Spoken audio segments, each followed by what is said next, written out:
What it do, what it do, what it do on a Monday evening. This is Outlaw Radio. My name is Kevin Barnes, and I'm the host of Outlaw Radio, also known in some circles as the militant with a microphone, the mouthpiece of the movement, aka the Negro Whisperer, certified professional life coach, Negro Whisperer. So holla at your boy, man. 262-202-5131 is the number you can dial if you want to get involved in the show. There's a chat room. I'm guessing the Outlaw family will come along as they see fit. I'm supposed to have Vince Tony here in the second hour. I believe he said he would come in because Vince took a stance on some stuff. We're going to talk about that as we go along.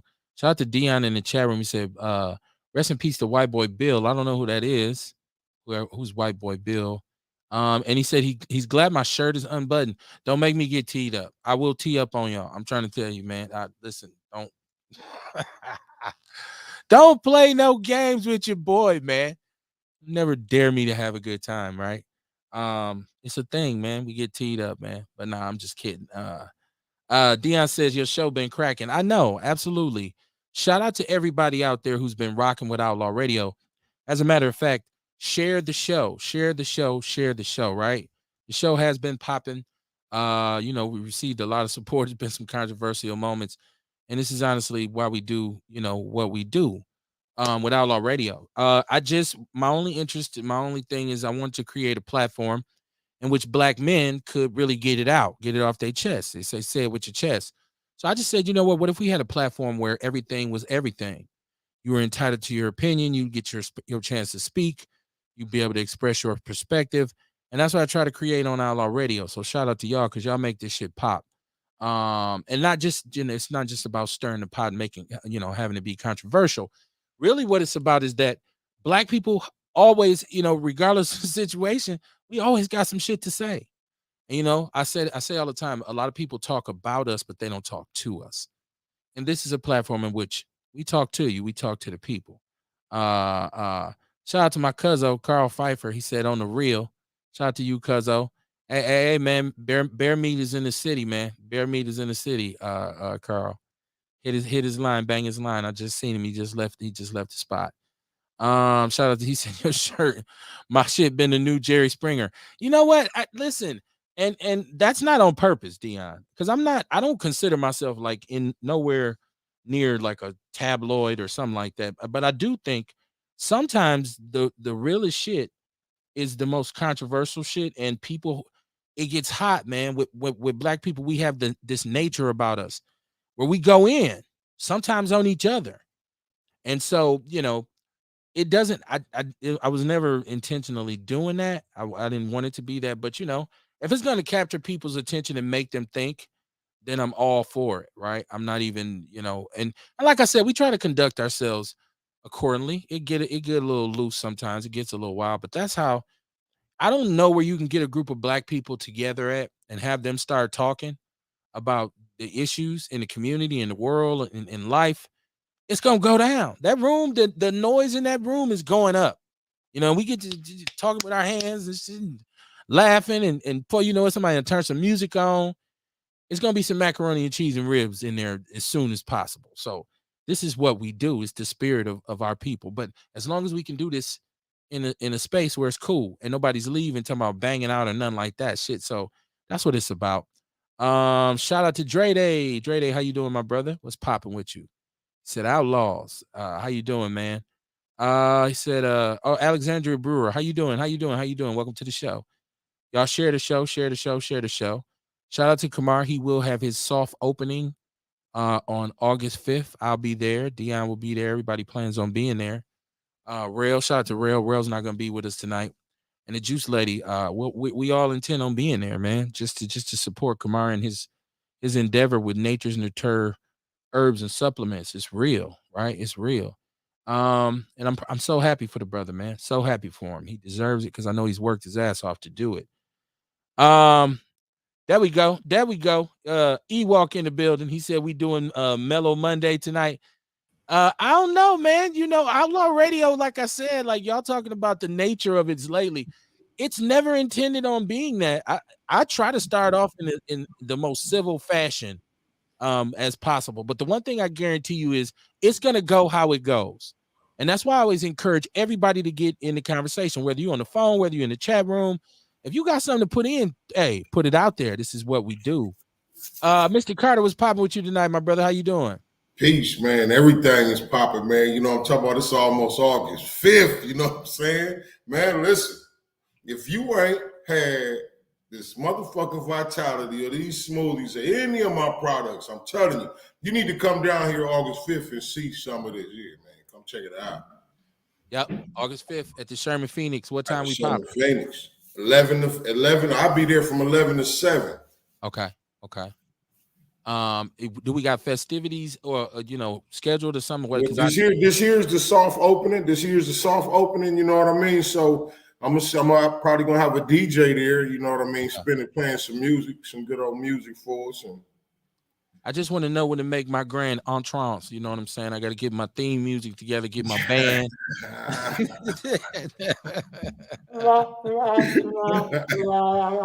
Yeah, man, it's going down, man. You know, it's always love. I was just saying this ironically before you punched in that we should support this. Dion was saying in the chat room that we're gonna support this and how important this was. And like I can honestly say, I saw this from the rooter to the tutor, man. I saw you when you first put it down. You know what I'm saying? And so I know how important it is, and I know how much credit you actually deserve for building it up. Dion said, "What type of food you gonna have?" Right? So we got some vegan. It's the soft coming, man. opening Long though. time coming. Okay. Yeah. We got a big one coming in September. We're gonna do a grand opening where we gonna have festivities and stuff. You know what I'm saying? So okay. Yeah, I got some more big news coming. That's what's up, man. That's what's up. I love to Got see a lot more news, man. And hey, man, it's been a long time coming, man. Kev, you remember when I first started on the show, man, I had the dry herbs, and you know what I'm saying? It wasn't no vitality, it wasn't no smoothies. It was a whole bunch of stuff. It wasn't. That I had now. It's a long time, man. A lot of hard work. Nobody said it wasn't no hard work. That's for sure. It's definitely a marathon. It's not a sprint. I totally understand Nipsey Hussle when he say the marathon. Right. I totally get it. And man, I'm gonna tell you, Kev, really, I'm understanding it's just now beginning. Really, this is where it really just begins. You know what I'm saying? Right. Everything else, all the years up to now, is just foreplay. Now we finna get it in. It's finna get wet. Yeah, we finna get it in. We finna get it in now. Well, shit. Long as you got space on your bumper, I can hang on to and enjoy the ride. I'm good. Hey, this is a seat for you, Kev. It's a seat for you, man. Yeah, that's gonna be the shit. I'm gonna be buckled up like, let's go. Anybody out there who's doing something positive like this, brother? You got something positive going on. You somebody in the community. I'm talking to Kamar. Kamar is appealing to me to be a lot more friendly and nicer to people and be willing to make friends more. So there's some people out there who are very important that we are on the precipice of having on the show, just as a show of unity. I'm not gonna say their names yet, Kamar. You know who via our conversations what we've discussed. So man, man, support. I support anybody who supports me. You got a podcast, you got a platform. You come on over here, we come on over there. Teamwork make the dream work. I know it's a cliche, but it's very fucking true. So what's the bullshit going on tonight in America, in Milwaukee? A whole lot of it. Somewhere, some black person talking shit about another black person. They're going to end up getting into it, having an argument. Who knows where it goes from there? We know that the murder in our city has not stopped. And I think it's very ironic. And this is why if you really follow our show, one of the big conversations we were having in these past few weeks was the purpose of that press conference they had, in which I guess they just wanted you to know, just in case you was checking, homicides were down in the city. And we said on there that was just such a fruitless waste of time because we knew that it was too early to even be talking about it. And since then, it's like it almost went off in double time. So we know that's ongoing. And I have to mention that because I can go on and talk about a million different things, but I have to mention that the murder, and in particular, like Dion is stating in the chat room, the kids shooting kids being shot, not always by other kids.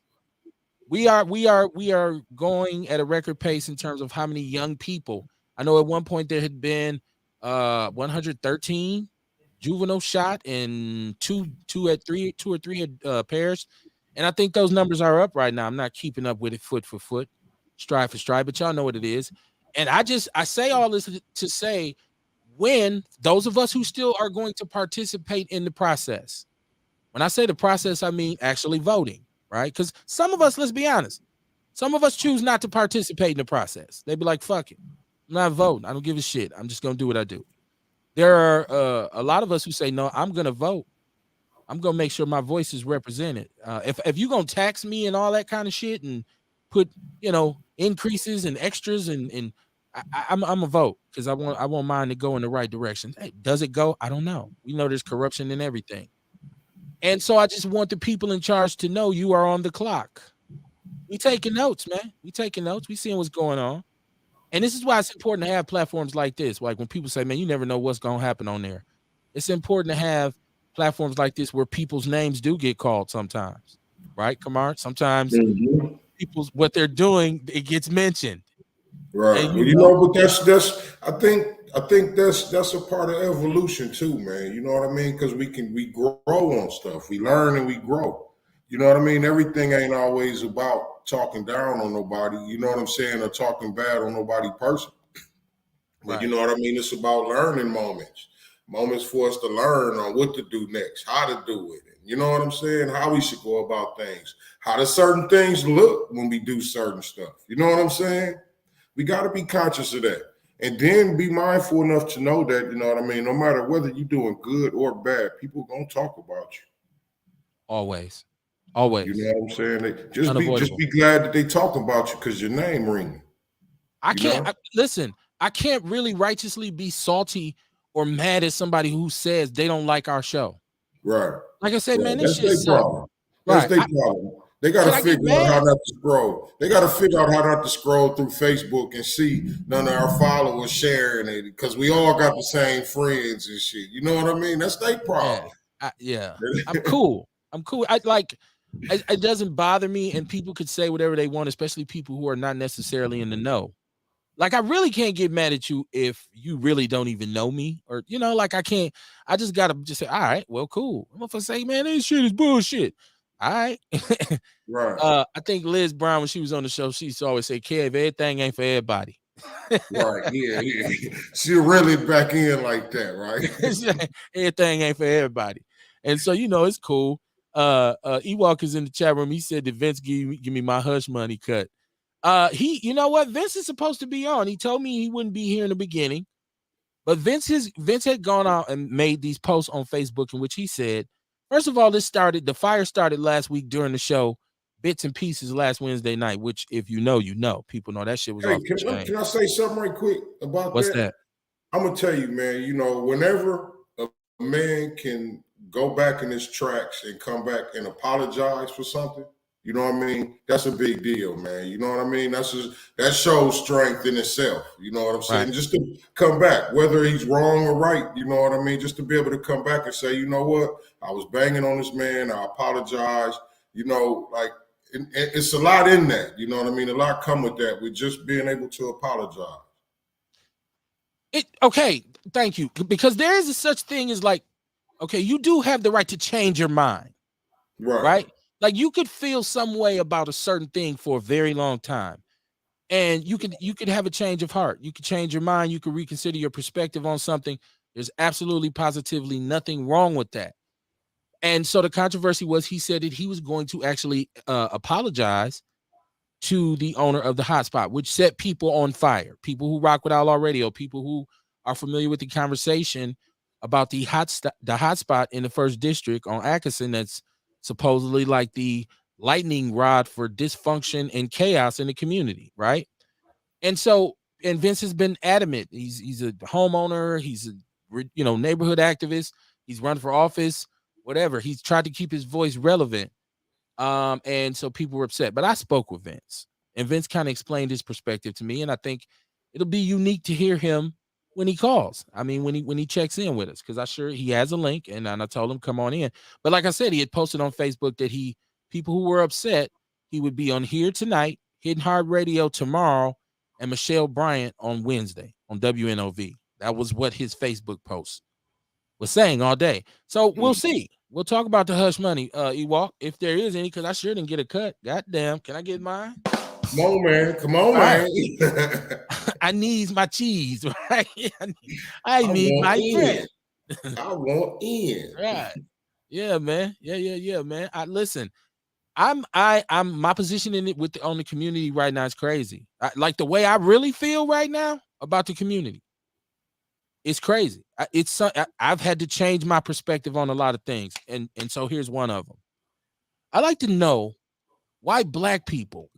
Okay, because I'm looking at this thing with Ice Cube, right? And Cube initially got backlash for being willing to sit down with Trump.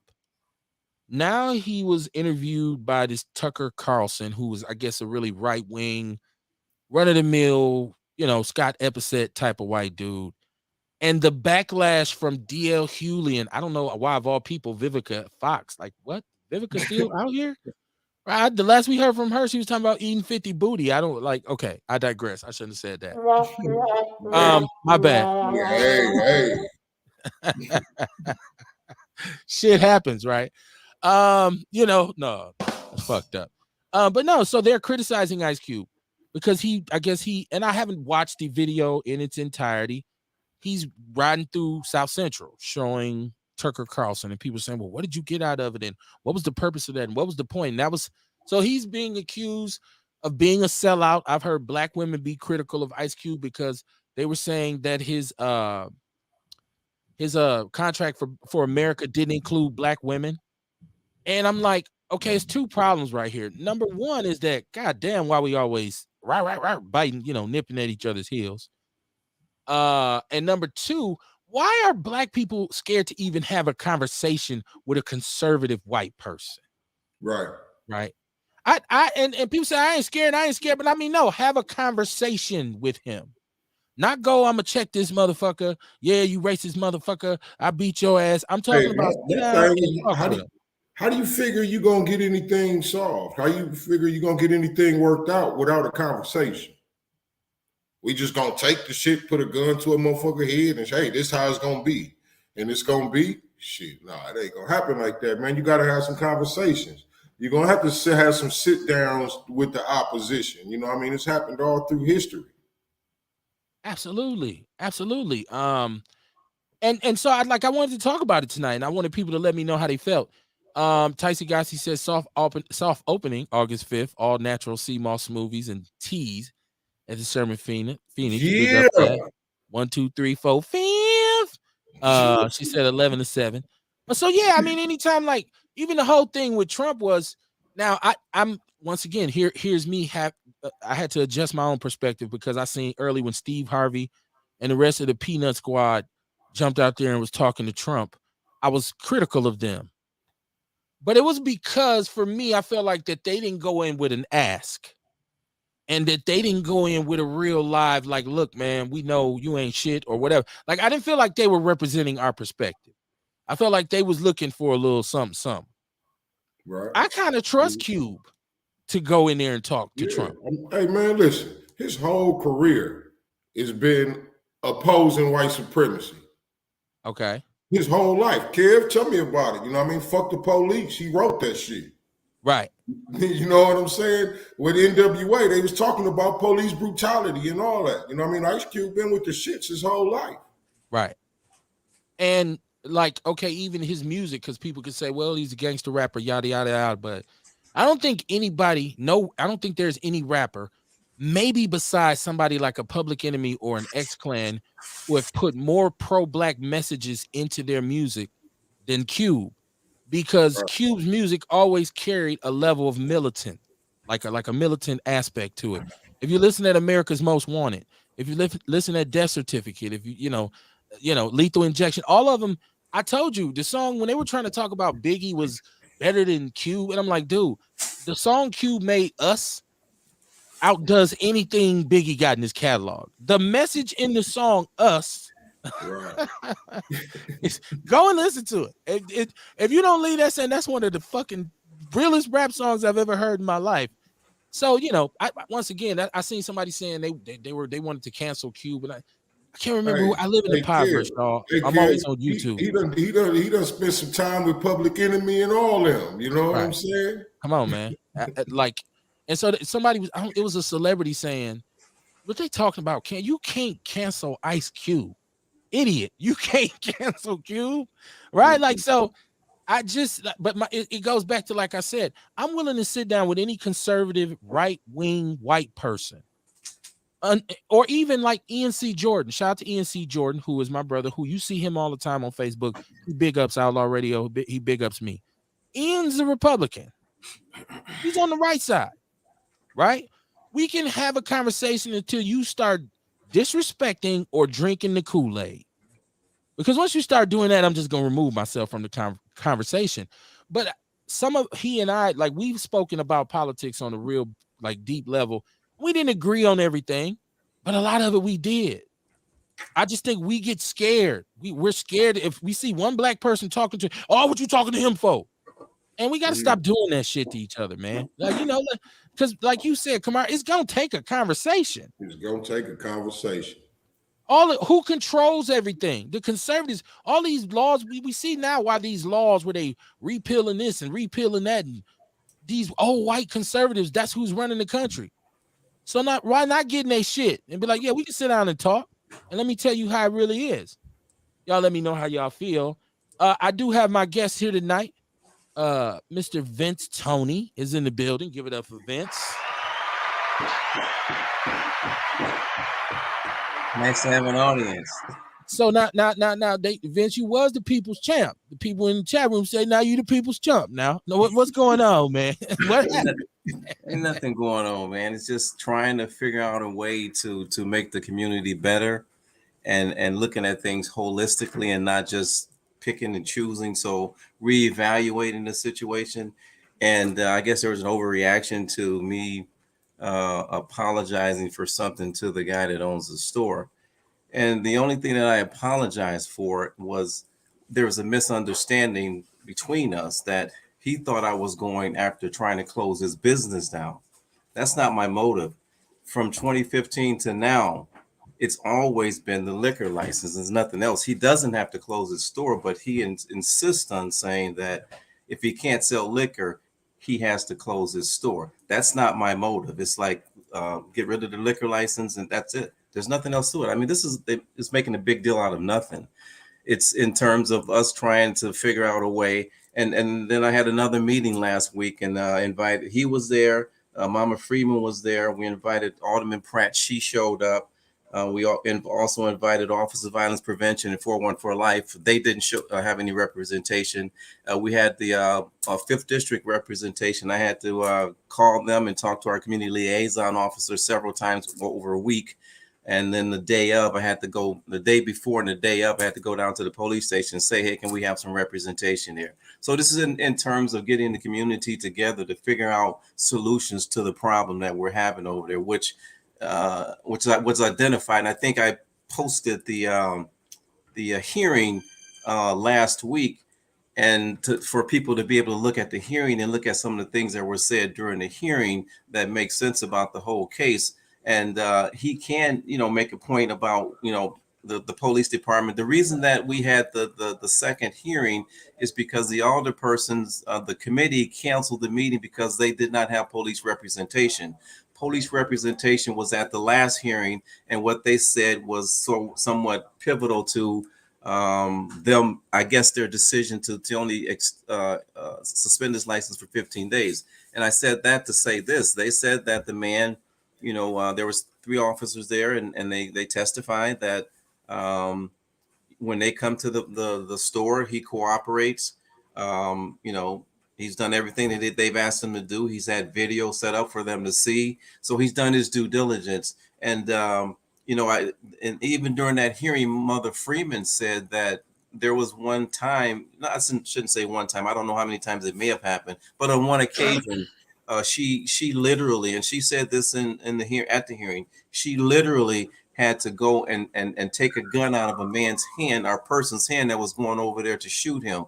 So those are things, and he's and what she's saying and what people at the hearing were saying, because I was the only one there that opposed the license, with the exception of one of the other alder persons. Everybody else that came and talked, they were for the licenses not being suspended. So I was the only one there, with the exception. Ruben called in and he voiced this opinion about having some witnesses that they wanted to present before the Common Council, but the Common Council decided that under the circumstances that they wanted to hear the hearing, I mean that person, meaning that those two people, male and the female, did not want to be identified and didn't want to be in the same room with the store owner when they gave their testimony.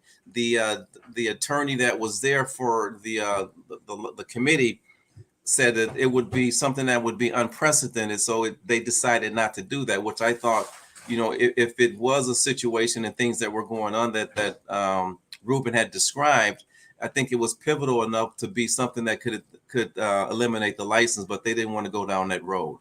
Okay, so check this out. Let me catch my chat room up because it's popping. Alexandria Brewer says, I'd be quick to confront a Ben Shapiro or Rucker. I think she means Tucker Carlson. I would too. I would have no issue having a conversation with either one of them. And I would laugh at them every time they tried to pop some kind of conservative spiel on me. It would be comical. Dion says, that's when Cube was poor. He rich now. He doesn't share the same struggle as the average black person. Okay. Mama Jenkins, how you doing tonight? She said, good evening, my outlaw family. This weekend was all black money. Saying, did we spend with all black people? I didn't spend a whole lot of money. Well, my son's birthday, so I'm lying off top. My son had a birthday. Shout out to my little son. He's not little anymore. He's 17 years old. He had a birthday last week. Cost me a penny, so I didn't do all black. I wish I could say that, Mama Jenkins. Tyson said those people don't know about Ice Cube. All they know is he's a rapper. For some reason, people think rappers don't know anything. I believe Cube would do a great job talking to old boy. Seemed like it was a conversation that went well. Alexandria Brewer said, if the conservative party wasn't such a shit show, I would be a conservative instead of a centrist.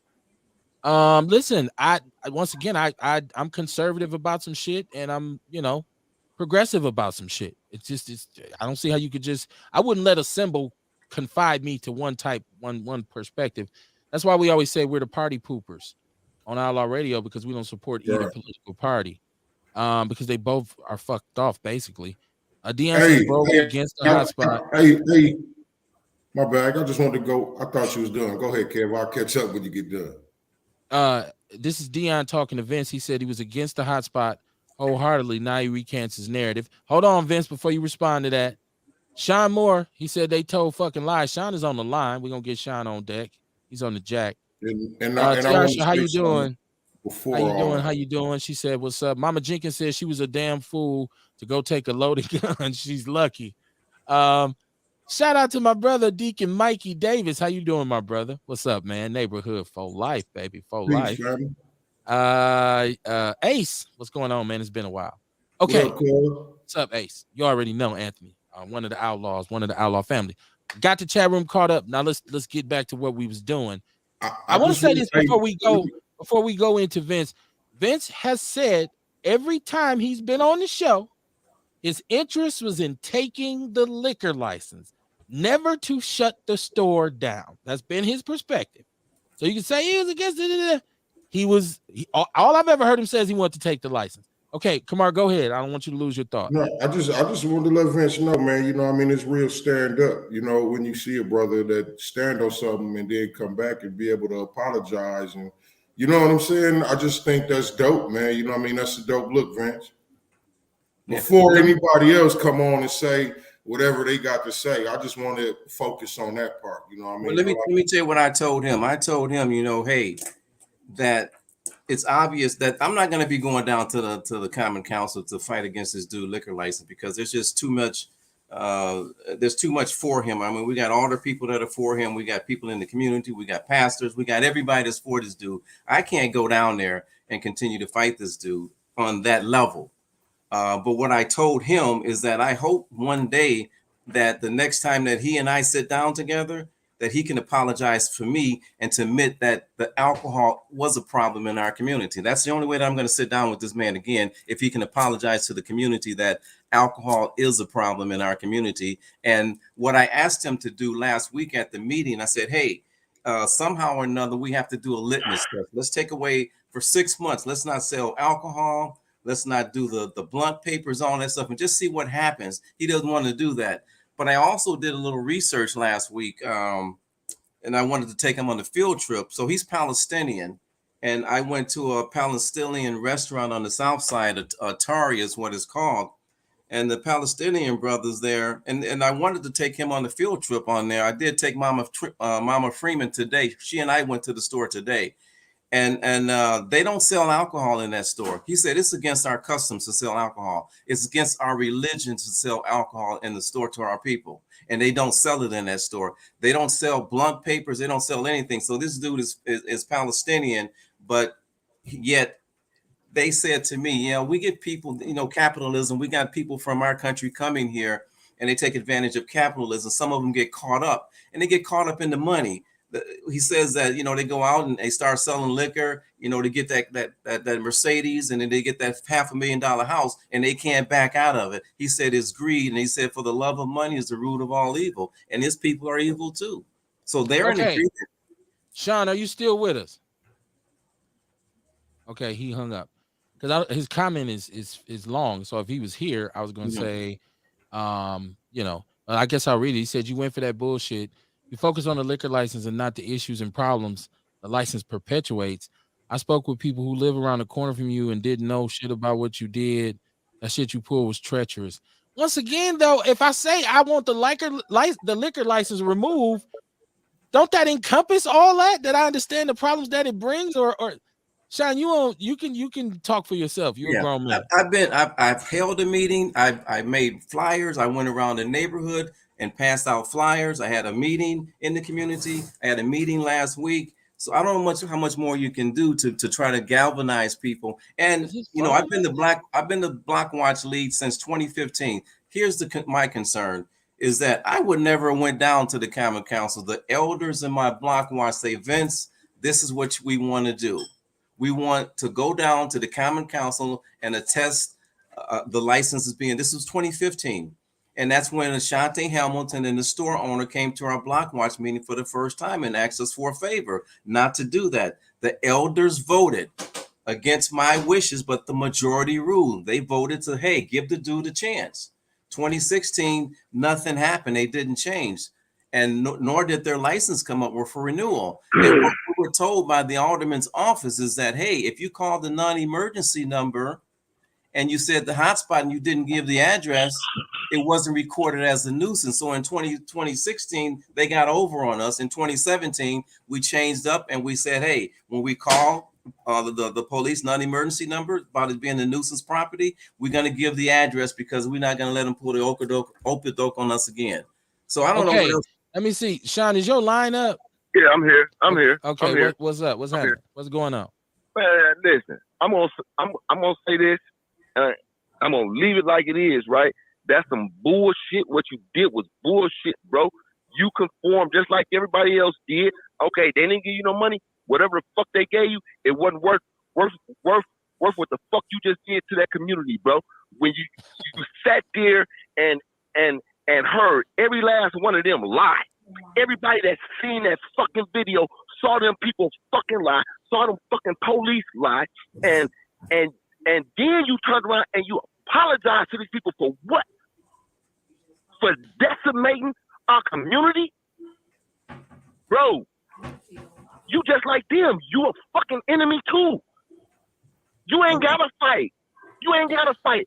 I've been through your neighborhood. It's people on 30th and 20 minutes that want that motherfucker closed.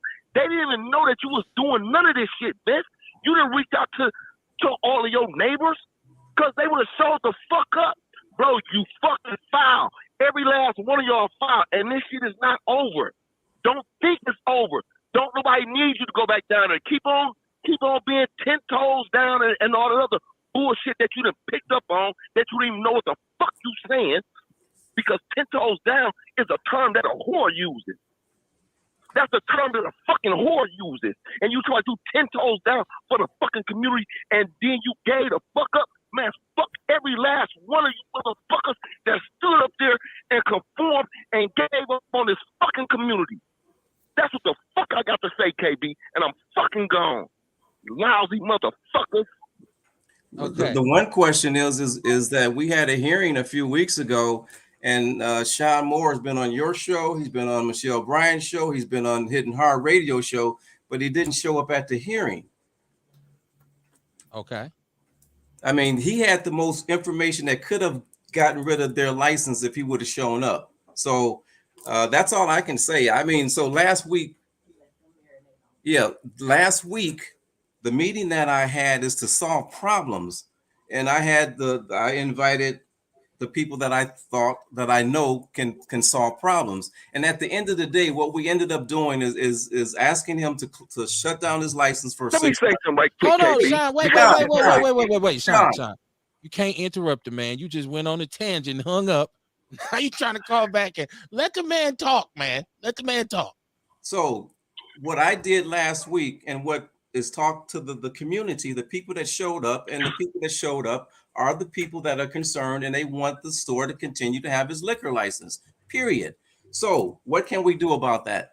I met with Bianca Williams, and Mother Freeman said that they would get together to start mitigating some of those problems that are over there, the prostitution, the drugs. So we're trying to mitigate the problem to get it out of the way. There's other ways around it. If the Common Council, since 2015, 2017, 2018, and 2019, if the Common Council continues to renew this dude's license and extend it for suspended for 30 days and 15 days and not do anything about it, we and me and myself and other people in the community have to find ways around it. And the ways around it is to work together, because the license is not going anywhere. It's there. So we find other ways, which Mother Freeman said the help that she needs. Now think about this. We have a police captain, Chief Norman.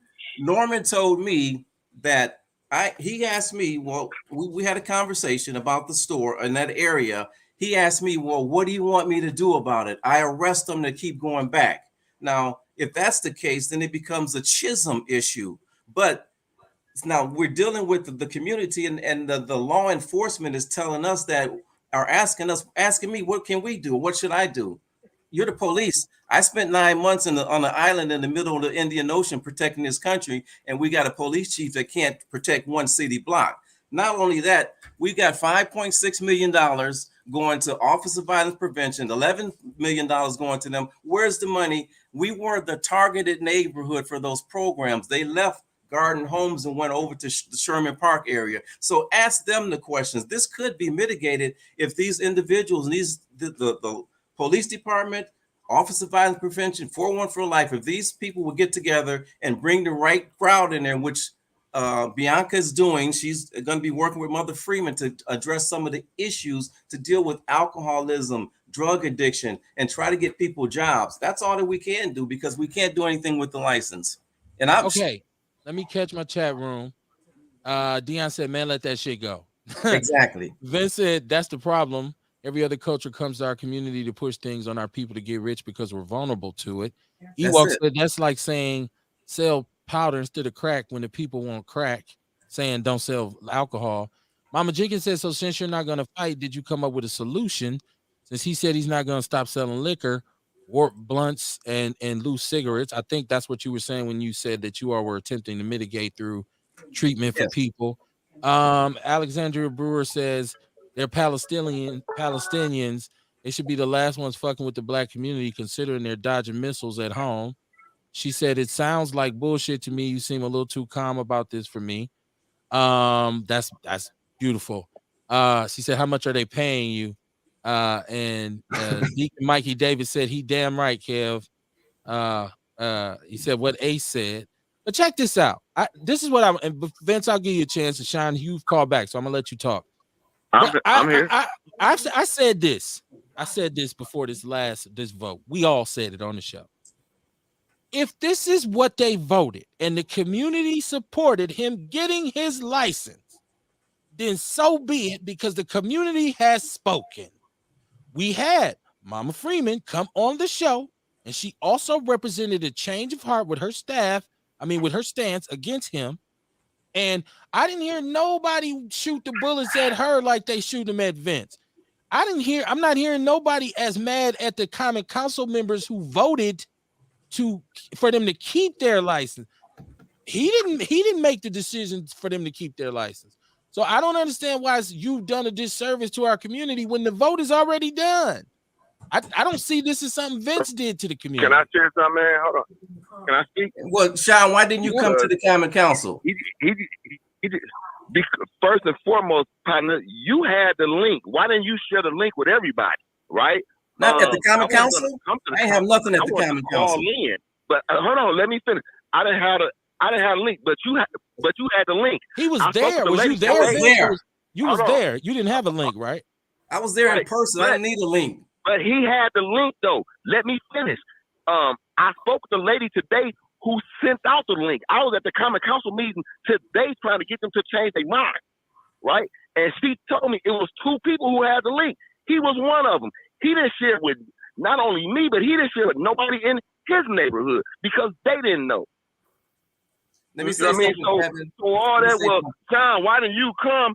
You knew about the information. I sent you information back in 2017, 2018. I've been sending you the videos because I'm the Block Watch captain. You ain't the. Who else had the link? Who else had this link you talking? I don't even know about. All you had to do is let me tell you who has the link. Somebody, man. I don't even remember the name. I was down there today at 8:45. KB. I'm talking about when the hearing happened, though. We ain't talking about today. We talking about when the hearing happened. At the hearing, man, the only people who spoke, I believe, was Vince and Mama today. I thought there was a hearing, right? But he had the link, bro. Why didn't he come to? And then you ask why so many people upset with him because he been taking this stance, and all of a sudden because he didn't send the link to everybody. That's what they have. I don't have a link, Kevin. Mama Jenkins said I had to call to get the damn link. It was Thank you. Up. So stop it. Okay. Everybody had that called in. Got the link, Kevin. Listen, man. Mama Freeman was filed. Felicia was filed. Desi was filed, and Vince was filed. Well, no, Vince spoke against the license at the hearing, didn't he? Yes, I did. Huh? He spoke against the license being renewed. How was he filed? Because he came back and said, hold on. He spoke against the. You asked me a question. He spoke against the license. Then what? 10 days later, I'm going to apologize to Naya and Mama Freeman, even though you know that all the shit that they said was bullshit, man. It was bullshit. I don't know anything Sean saw.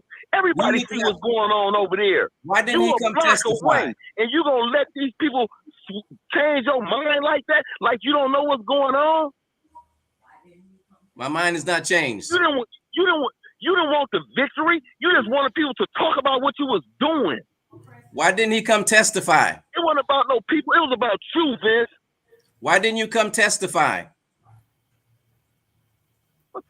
Why didn't I come testify? Why didn't you come? Vince. I wanted Vince.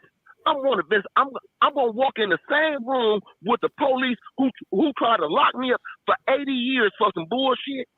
No, you could have called in, Sean, like everybody else did. Hold on, bro. Ruben called in. You could have called in. Let me finish.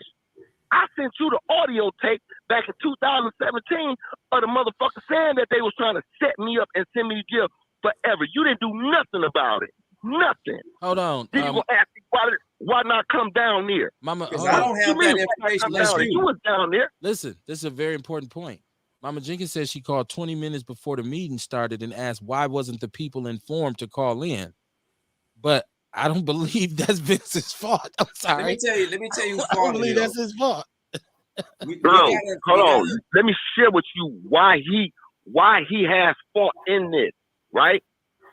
Just like if I was the person pushing this shit going down there, right? I'm gonna make sure that everybody involved got that link. Okay, he's going down there. He hold on, KB. He said he didn't have one. I don't have a link. Man, that's a fucking lie. That's a fucking lie. You have That's to a call in fucking and get lie. the He link. get a link to everything else. He the fucking block watch captain, ain't he? I know, Captain. And he ain't got the link. That's Why do you, bullshit. Sean? I'm not trying to hear that You Why shit, do have to you get the why do link you from know for City sure he Hall. had it? man. That's bullshit, KB. The man said he didn't have it. What do you? I Hey, don't Man, I ain't understand. trying to Hey, hear that Kevin, shit. Well, I don't Kevin, believe it. Kevin, I he don't know how believe to it. That's call why you you. 10 toes down. He know how to call you. He know how to call Michelle Then you Bryan. gonna He ask know how me to why didn't call I go down Big there Heart and Radio. Hold Why on, didn't he Sean. call Hold on. down Y'all talking to over each City other. Hall? Say that Why again, didn't he call Vince. to City Hall? He called everybody else. Okay. I don't have that. What do you say? He said, why didn't you call City Hall and get the link? You call everywhere else. I didn't even know about the meeting until the night before or that morning. He knew about the fucking meeting. Bro, Well, we was on the we show didn't talking know about when the hearing was. We was on the show together talking about when the We hearing talked was. about it before the week. Listen, The man. week Listen, before. hold on, time out. That's a lot because initially I was told it was the 18th. I didn't find out it was the 13th until the morning of the 13th. Sean. After he posted it. Sean. Man, come on. Don't, Sean. bro, no. Sean. What? Check it out. What? I need you to take a deep breath. I need you to take a deep breath because I can guarantee you we had a show in which we discussed that it had been rescheduled and we gave the To the date 18th, several KB. times. Hold on. You're not listening we to gave me, it. KB. We gave it several times. We spoke right before. That's how we knew KB. Vince would be down there. No, we did KB. this show, Sean. You were on the show. You're not, Mama Jenkins. Will you please chime in and let him? It was originally slated for the 18th, KB. And we found out that it was rescheduled on the show. We discussed why it was rescheduled because they didn't have the police. No, KB. How else would I know? No, you don't. You're mixing up what I'm saying with this 13th shit. No, we discussed it, and it was the 18th. We didn't find out about it being the 13th to the morning of, or like 10 hours before. No. Kamar, do you remember the show we had in which we talked about this change of dates? I'm just asking because I don't want to be the only one on here who's saying I vividly remember having the conversation about the original date and why it was rescheduled. Yeah, I remember. The original date. Do you remember that, Kamar? Yeah. Okay. Just wanted to make sure. Okay, hold on. The original date was 2 weeks before the 18th. Then they switched it to the 13th. They switched the date two or three different times. That's what I'm telling you, KB. Outside of what we talked about on the show, they switched it again. No. This is crazy. Because was in direct communication with Alderman Pratt. You arguing with him, and he's not the one who actually voted to renew the license, though. Shouldn't you be going after them? Like you saying he damaged the community. If he was gonna do it, KB, if he was gonna do that shit, he should have did nothing. Not a fucking thing. It's not the liquor license that's the fucking problem. It's what the liquor license perpetuates and allows them to get away with. That's why you got to get rid of it. That's why it is at the center of the problem. That's why you get rid of the liquor license. But you don't go down there talking about, we just want liquor license gone because there's litter and all that. Don't put words in my mouth, buddy. That's what you said. Y'all help me out. Y'all help me out. Hold on. Let me check my chat room. Let me check my chat room. It's drama.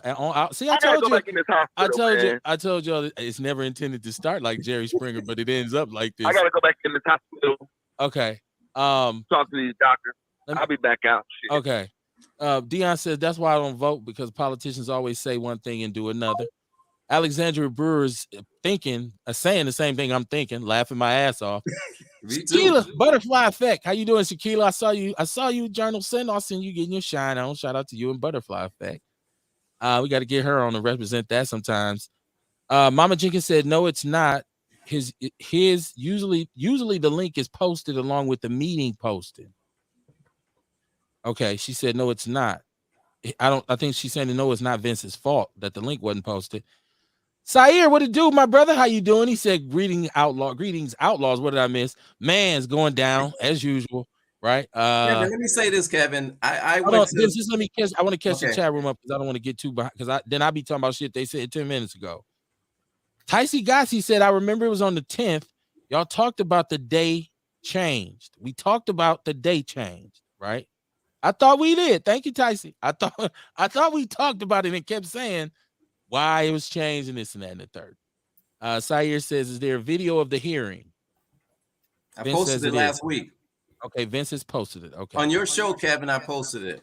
Okay. Okay. It's a very interesting hearing too.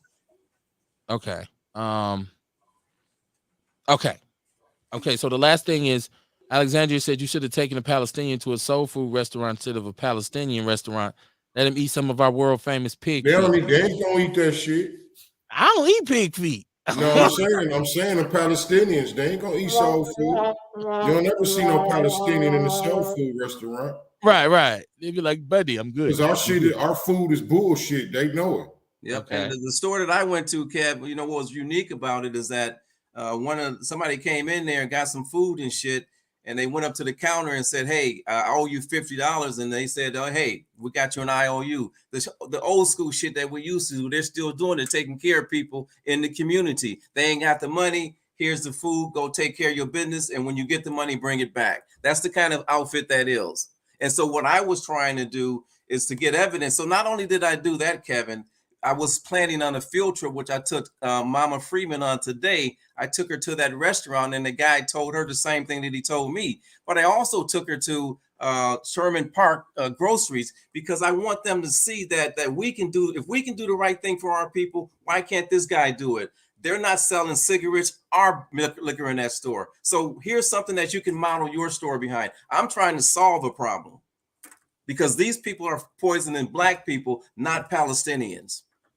Okay, Sire wants you to repost it because he wants to see the video of the hearing. Okay. Paris said I missed his comment. I probably did, Paris. This chat room is filling up. I don't know, what was your comment? Put it back up here. She said they're gonna sell liquor though. Well, our alderwoman Pratt says, "Hey, we're gonna slap you in the hand, give you 15 days." Hotspot take food stamps. I know they take it. I know they sell weed for food stamps. Yes, we are talking about the hotspot. This is an extension on our show. We talk about the hotspot a lot. He said, peace outlaws and Vince from the Mile High Income City. Frontline Black News and Shabaka's Black Experience in Hands. Shout out to you all. Said they're on tomorrow night at 8 p.m. And there is the number. There's the number. Okay, so once again, this is my issue with this. You have a newly elected alderman who represents the district, and she is in favor of this, right? Yes. And is anybody calling her saying nasty things to her? Or when they see her, or are they trying to take a picture with her to put on their Instagram? Number two, I keep hearing people say the liquor has caused so many problems in the community, and you should have said that instead of just saying, I don't want you to sell liquor at all because of the problems it presents. I thought that's what I'm hearing you say. People say I'm covering for you, Vince. You know you my guy. They know we partners. I don't have to cover for you when you on some bullshit because I believe we cool enough. So when you are and I disagree, I say, nah, Vince, I don't see it that way. In this case, and I'd like other people to chime in and let me know how you feel. In this case, I don't see that this is Vince's fault. I don't see you've done a great disservice to the community because you didn't have a vote. You went to the hearing and said, I don't want them to have a liquor license. Well, people say I want them shut down. This wasn't a shut them down meeting. It was a meeting about their liquor license renewal. Period. You can't go in there and talk about, well, they got drugs too. Well, we believe you, but this hearing is on the books as a hearing to renew or not to renew the liquor license. And the attorney for the brings city, all the problems, then taking their ability to sell it would eliminate some of them problems. Excuse me, that's just what I'm thinking. Yeah, Kev, they wouldn't, at the hearing, they wouldn't even allow me to talk about some of the previous testimonies that I gave in 2015, 2017, 2018, and 2019. I was down there by my damn self. Nobody else, when the alderman's calling me, telling me that I got a personal vendetta against this dude. I don't have no personal vendetta against, but I got a problem with somebody from fucking Franklin coming over in Milwaukee, poisoning my fucking people. I got a problem with that. And I told him that. Now, Ace says, I'm sorry to say, as long as the black community is always going to be vulnerable until we are ready to go to war on all fronts. By the way, aren't Palestinians Arabs? They are what we call graham crackers. I just wanted to say this. Why don't we be more upset with the people in the community who spend their money there? Because if we want them shut down, all we got to do is stop spending our money. That's it. You yelling at somebody who doesn't spend his money there instead of the people who go in there every day and spend their money. All right. That's Help me. Point. Kamar, Good please point, keep me Kev. sane. Good point. Hey, you know what else though? Also, I always say, man, the revolution got many different lanes. You know what I mean? Whatever you don't I'm like, in mine. Whatever you don't like, bang on it. You know what I'm saying? And if you don't like it, fuck it. You know what I'm saying? And Right. sometimes people change their mind. You know what I mean? That happens all the time. Every day. I mean, I'm going back and forth with different decisions that I may have had yesterday. I've given we it, all change our mind, and that's okay. That's why I say I think it takes a man to be able to come back and even apologize when you feel like, you know what I'm saying, I was wrong in anything, whether you was right or wrong. Just to be able to come back and apologize. I was just softening them up. That too. I thought when I heard you say apologize, what I heard you say was, he said, I do this to feed my family. And you said, I apologize for, the reason I apologize is because this ain't really about me trying to keep you from feeding your family. And if you thought that was my intention, it was not. Period. My intention was to stop you from selling liquor in my community, which is causing massive problems. I thought that's what the apology was for. Not like, oh, I'm sorry, keep your license. No, keep going. Fuck that. God bless you. Assalamu alaikum. I shouldn't have said that. I always got to throw some bullshit on it. I don't know what's wrong. But I mean, that's why I went to his people. I want to, go to his people, and you don't poison your own people, but you want to poison my people. I got a problem with that. Right. Sair says Ali Grays are the owners of the Hotspot Supermarket LLC. Is it owned by Muslims? I don't think not the Ali Gray, not the Ali I know. Not the Ali that I know. I thought I knew Ali. I thought that was the homie Rob. No, the hotspot is owned by his people, by him. That's why he has to represent the store at the liquor license hearing. It's his store. Okay. I support Kevin. Since last year, I've been going to Sherman Park. If I want to spend some money and support a corner store, I go to the Sherman Park grocery store and support Mo. That's my guy. And I was there today with Mother Freeman supporting him. I've never been in that fucking store. Deacon says stop fucking spending money there. Shaquila said they're not, because we know they sell liquor. We know they give liquor and single cigarettes and weed for. There's been video provided. The Common Council and all those people down there have seen these videos. And so if you're gonna get mad at somebody, you got to get mad at the community. Once again, the sentiment was, and we talked about it on the show when Mother Freeman was on the show, leave them alone. She's instrumental in that community. She's a central figure in that community. So what Vince is saying is, dude, I'm not even going to waste my time with this no more, because this is what the community is saying they want. Right? At least that's what I thought he was saying. The meetings that I had, Kevin, I had 2 meetings, and I went out and paid out of my pocket and got some brochures made up. I mean, some flyers made up with both dates on them, with the date of my meeting and the date of the Common Council meeting, and went and knocked on some fucking doors. They didn't show up. The people that showed up to the meetings that I had were the people that want this mother to keep his license. So that's what I'm battling to get. And here's the deal: is that I've been in this community since 1991. And here's the problem that I've had is that this community has been so mistreated that they don't trust any fucking body, especially the Common Council. They said, fuck the Common Council. They ain't done shit in the past, that then they ain't doing shit now. Okay. Alexandra Brewer said, we don't care about his family. He needs to go sell rugs like the Persians or something. Hey, once again, I think when you speak, and listen, this was my point about us talking to conservatives. This is why Ice Cube is, oh, you're a sellout. You sat down with Trump. You're a sellout because you let Tucker Carlson interview you. You got the right to talk to whoever you want. If you feel like you got something that could provide solutions, you got the right to talk to whoever you want. The apology thing is, if I, like Kamar said, if I change my perspective or if I see things from a different space right now, it ain't nothing wrong with me with saying, you know what? My bad. I ain't even on that with you about your family, bro. It's just about me saying you fucking up my community with this liquor. Let's talk about you putting pause to it, or at least start to talk about how you can moderate it if we're going to bring services into the community. If we're going to say he's going to bring rehab and Mother Freeman is committed to this, that, and the third, I think it's worth having a conversation. Conversation rules the nation. A said, ain't that the same excuse the Jewish community used to used to use? They had to feed their family. Well, you better not be talking about Jewish people on this damn show. We'll get I know all our that's lights cut off tonight. Mama Jenkins says, so Mr. Vince, what is going to change now since you've met with the chief of police and all these fix-it groups?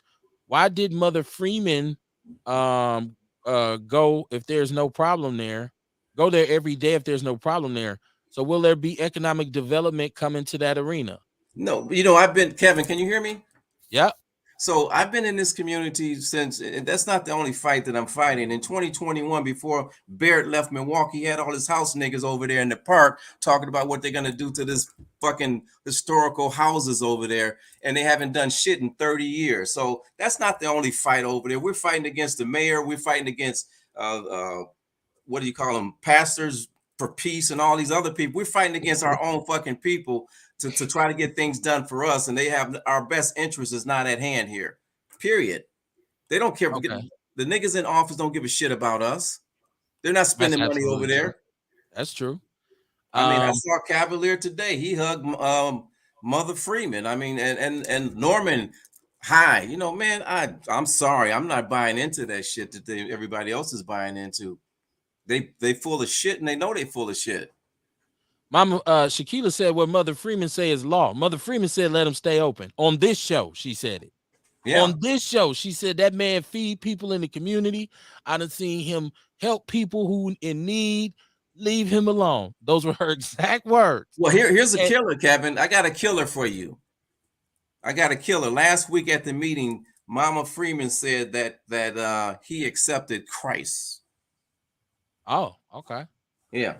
So he's a Christian Muslim. Is that possible? Well, I guess I'm guessing he gave up his own faith to I guess because the Muslims and the Palestinians don't sell liquor, and maybe the Christians do, so he converted to Christianity so he can sell liquor because he can't sell it under the name of Allah. She should have asked him what church he go to. He said, I go to Up the Rock, Down the Hill, Missionary, Down by the River Baptist Church. And I said, oh, he's with us. He's with us. A said the problem with Kev. He said that's the problem is that the community is more focused on their weed and their liquor. At some point, he gonna get caught doing inventory, and whatever happens just happens.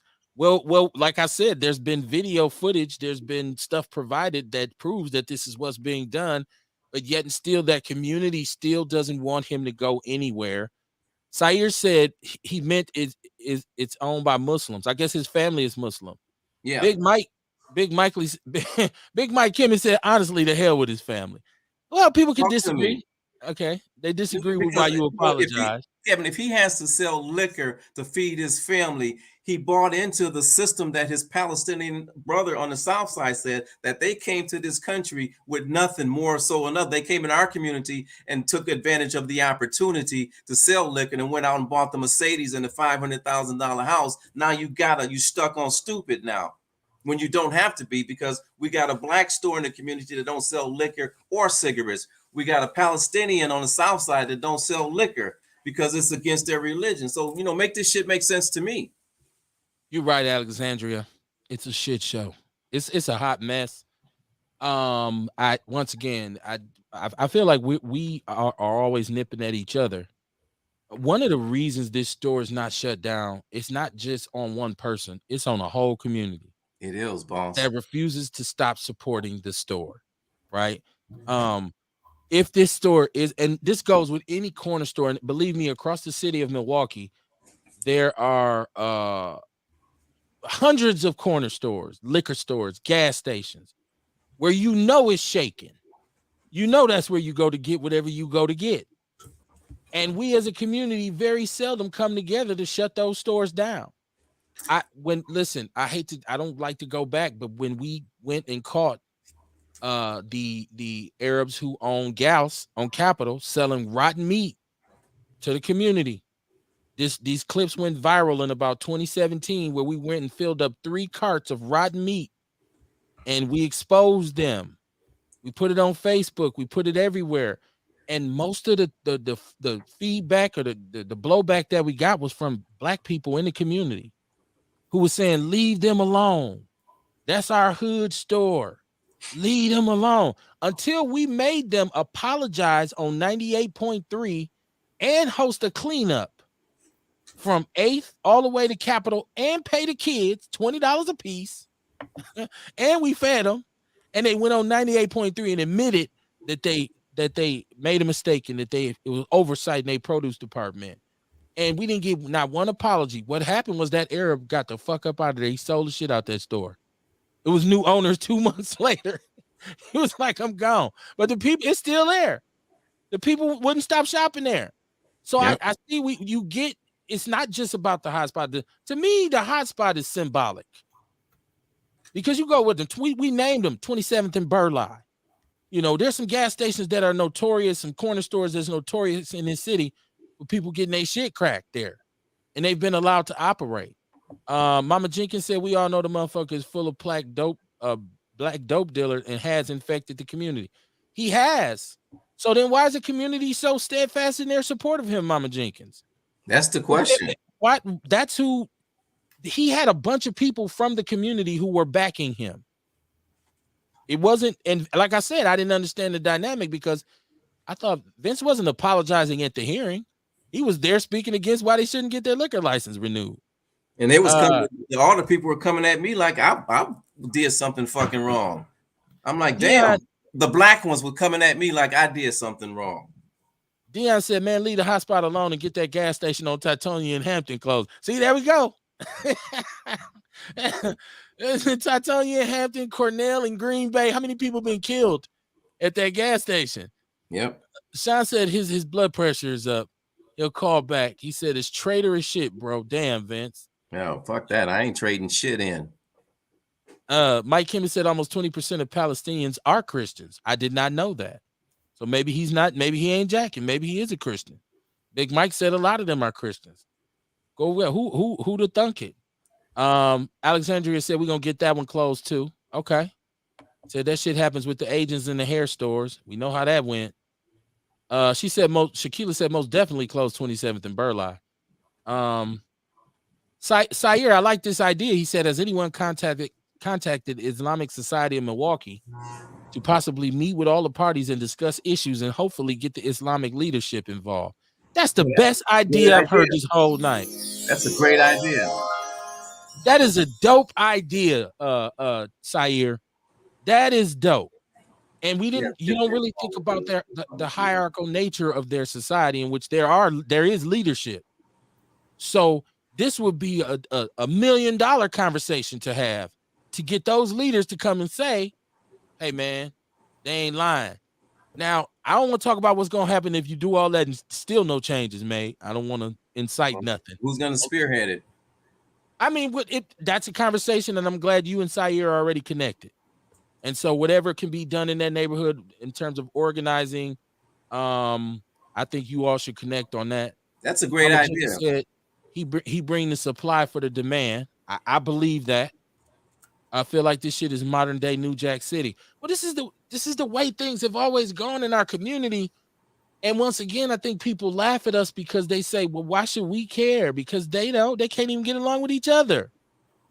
If so many people are in that community who are investing by spending their money there, whether they're going to get their dope from there, their weed from there, spending their quests on loose cigarettes, I don't see how one man can stand and say, hey, this is killing the community. Y'all stop. They're going to say, man, get the fuck out in front of this door so I can go in here and give me a couple loosies and a nickel bag. Shit. I ain't got no cash. My girl just got $100 on this goddamn Quest card. Unfortunately, black people look at like, oh, I can go over there and get the hookup. I'm just keeping it a buck. They feel like, man, my hood is popping because we can go to dude and say, hey, man, shit, give me some liquor for these food stamps. And is it right? No. Is it right? No, not at all. It's detrimental to the community. But the community has to be the one to shut them down. Detrimental to the community. Somebody getting an echo. Has to be the one to shut them down. Uh-oh. Gotta get it. Somebody gotta turn their TV off. Uh-oh. Gotta get it. Somebody gotta turn their. Cannot do a show with an echo. Hold on, y'all. It ain't me. Hold on, y'all. Somebody got this. It ain't me. Okay, let me see. Let me figure it. It's Vince. How? Because when I muted you, it stopped. Look, you on? You off. No echo. I know how to find it. I'm a troubleshooter, technical. I'm a technical wizard. No echo. I know how to find it. I don't know why I started doing that. I'm a technical wizard. No echo. I know how to find it. Am I the only one who can hear that echo? I'm sorry, y'all. We'll get it. But anyways, that's just my perspective on it. She said we don't need any more hair stores. Dre said we have to give a different option if we're going to. Let me put this up here. So we got to give a different option if it's going to take the only option from the hood. Let's push people like Kamar to do a holistic grocery store. There we go. Get Kamar up in that joint.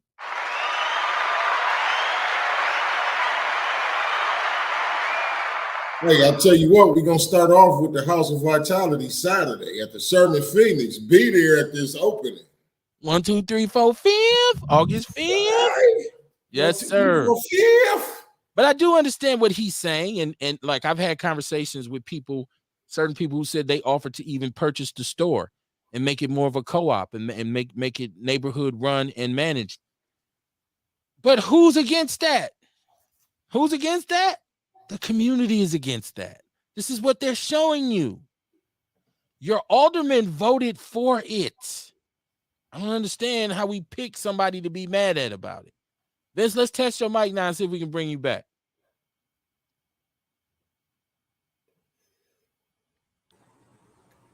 Let's see if we can do it now. Okay, you good. But you had the radio on, Vince? You trying to watch the No, I news? didn't have anything on that I know of. Can you hear me? Yeah, you good now. I think you're trying to watch Tucker Carlson. You and Ice Cube want to talk to Tucker Carlson. I don't even know what it is.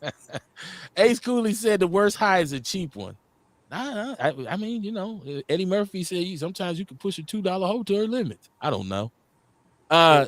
Alexandra Brewer, she said, does the hotspot ID for liquor? Do they? I don't know what their processes is. I've never been in there, but I've been in corner stores and gas stations that we know function like this my whole life. Sair says we know how black folks protect who plug in them. Yeah, that's what I'm saying. Like I feel like we get to yelling at each other, but it's the people who up there right now hanging out. It's the people up there. It's the people who be out there all day in and out.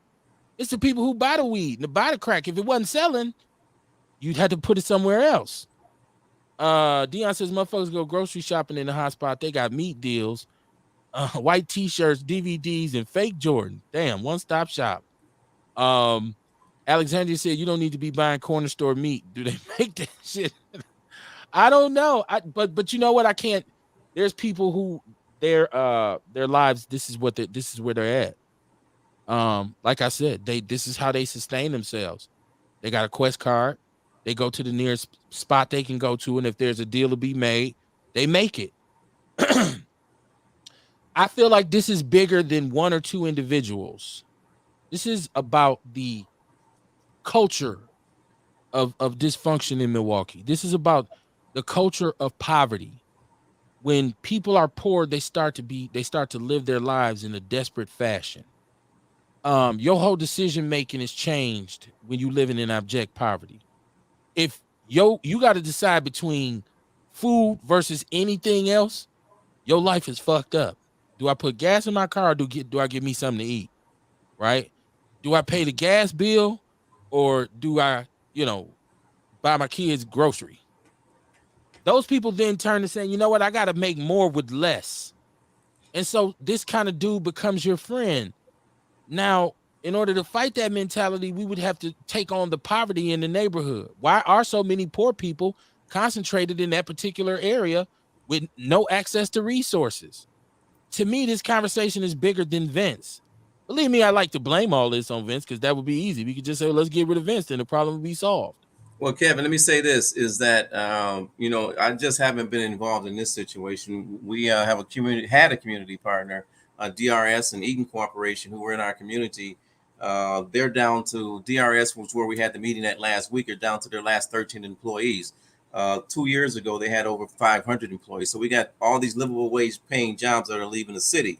And I know for a fact that one of the representatives there, when they had job openings, she went around to different places and she passed out applications. We no longer have that because now that organization is taking those jobs and moving them to Menominee Falls. And we didn't have. Now I asked them. I went over there to the company. I called her and said, "Hey, can management at least? I mean, we know you're moving, but can you leave a satellite crew here?" No, we can't do that because we sold the building. So there's nobody that's in the community advocating for the community to have these jobs. DR left, Astronomics left this past summer to Oak Creek. So when we talk about the neighborhood and we talk about poor and poverty, when we've had all of these companies in there, we don't have representation in the city that can go in there and negotiate something to keep these jobs here. What do we need to do that? It hasn't been done. They're gone. So now poverty is going to get worse. It's going to, jobs aren't here.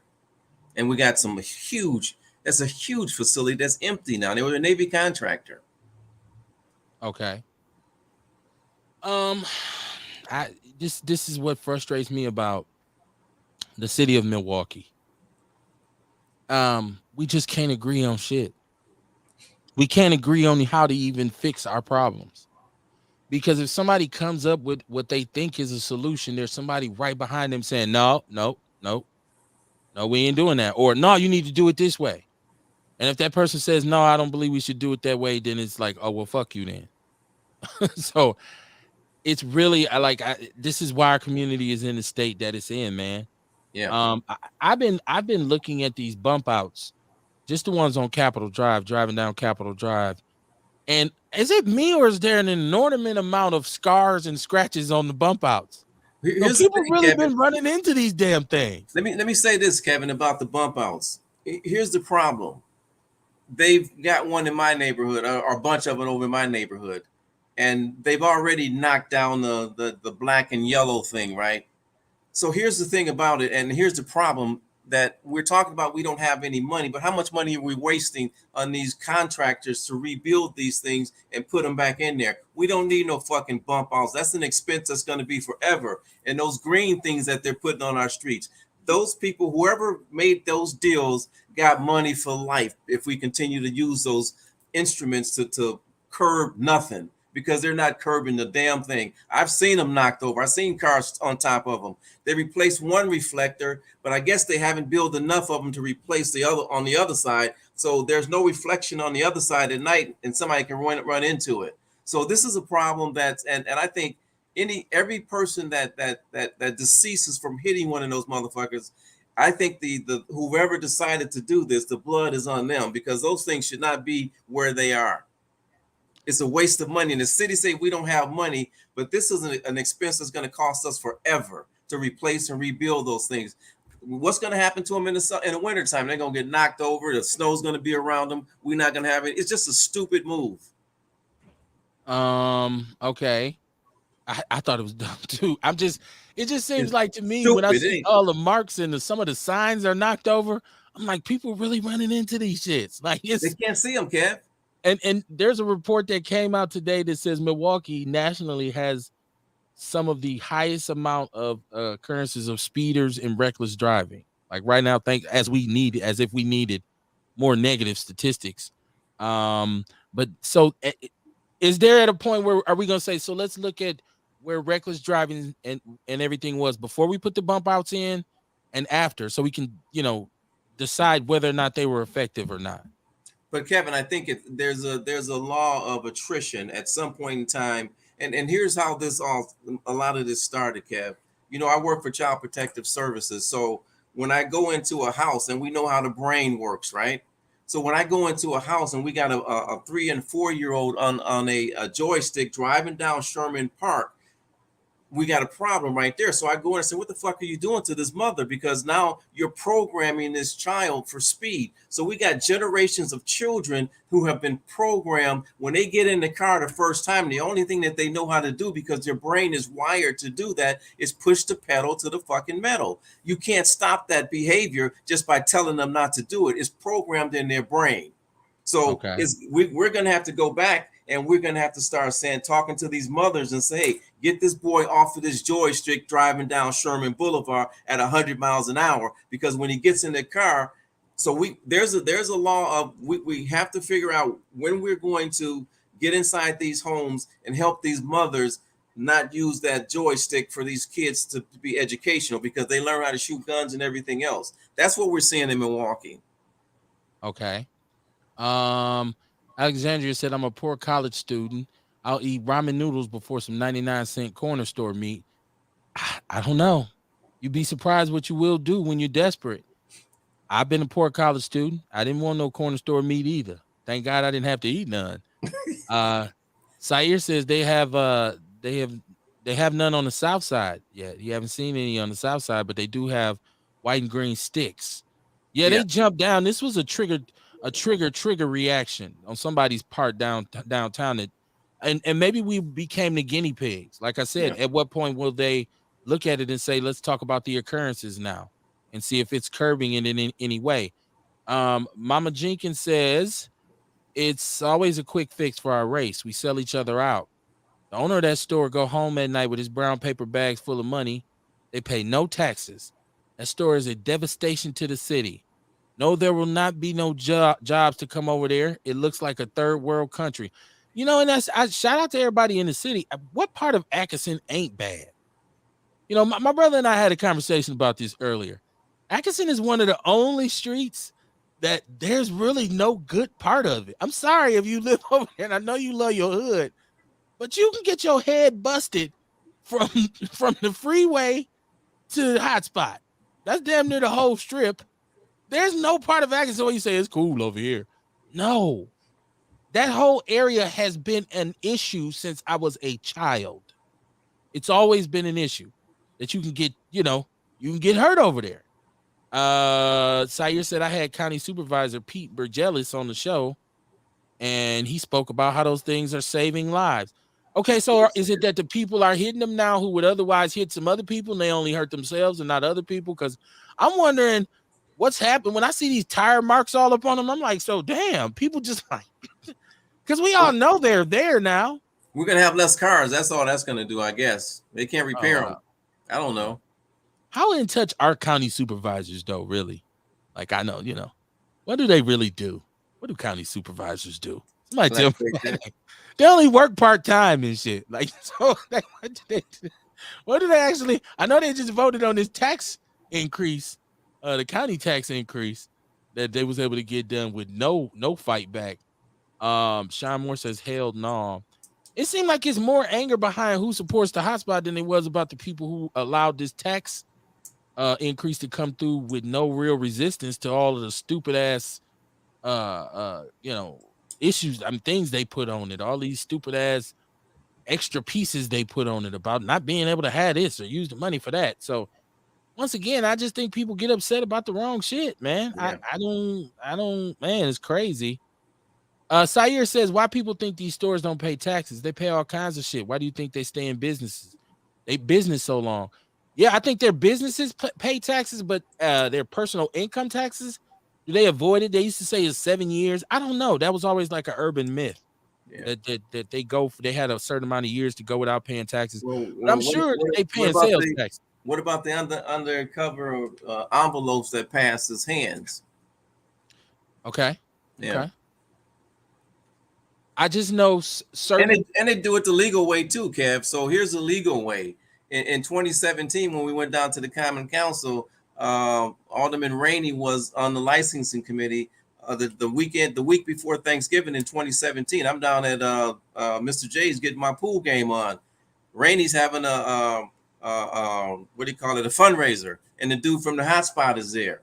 The dude comes up to me and asks me, what do I have against him? I said, I ain't got nothing against you personally. And there again, I'm telling him it ain't personal, but you down here and living in Franklin and you poisoning my people. But he's at this fundraiser and he's on the licensing committee. And that's, to me, is a conflict of interest.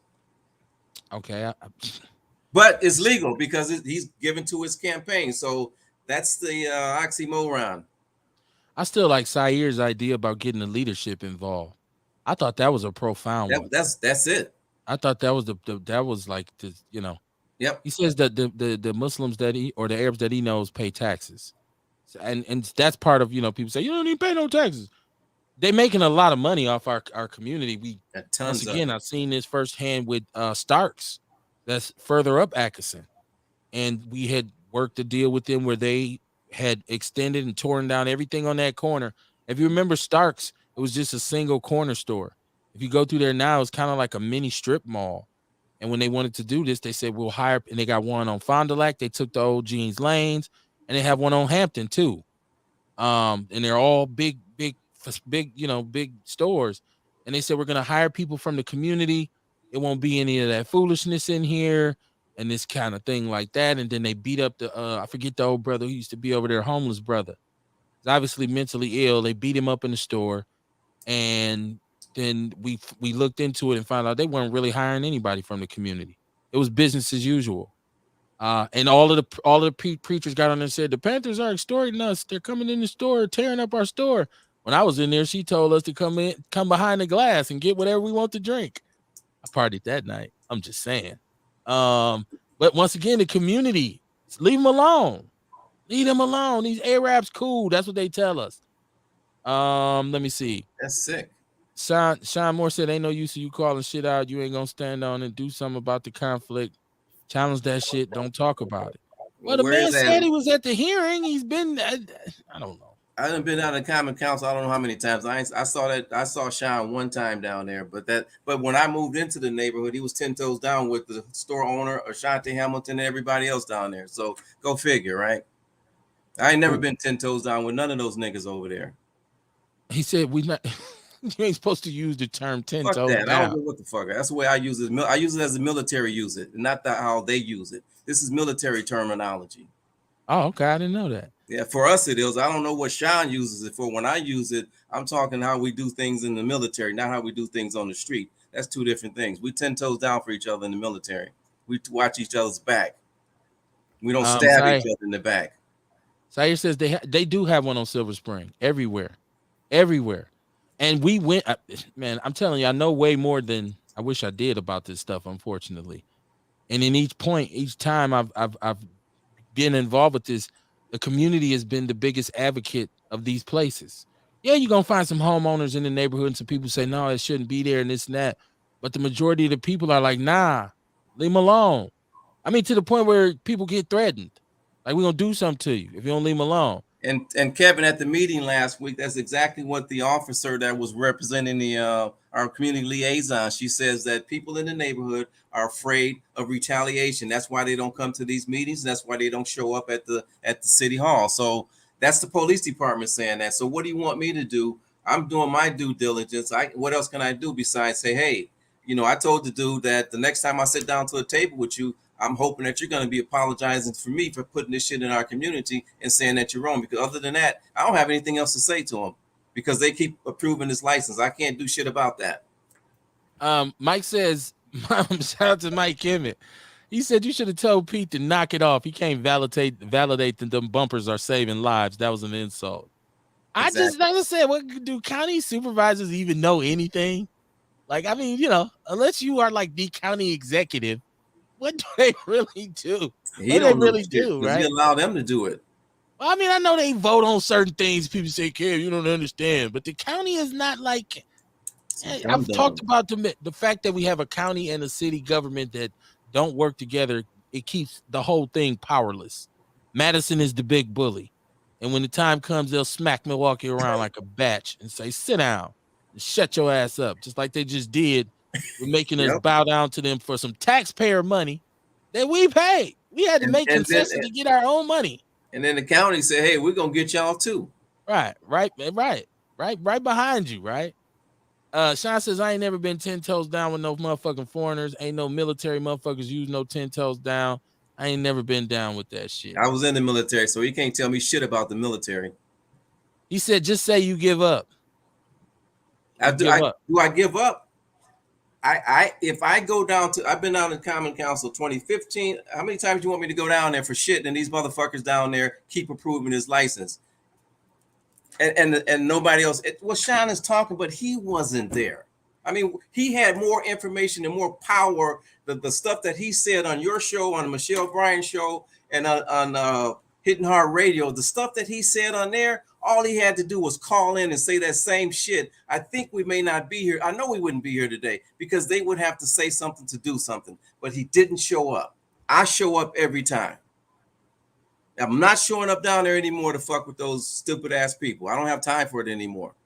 Seriously, I don't have time for it. I'm not giving up shit. I'm still taking care of my elders. I take them food. When they call me, I check them in the wintertime, in the summertime. I'm just shifting. And this only happens once a year. So don't put this on something that happens once a year and you're not looking at my resume for the rest of the fucking year.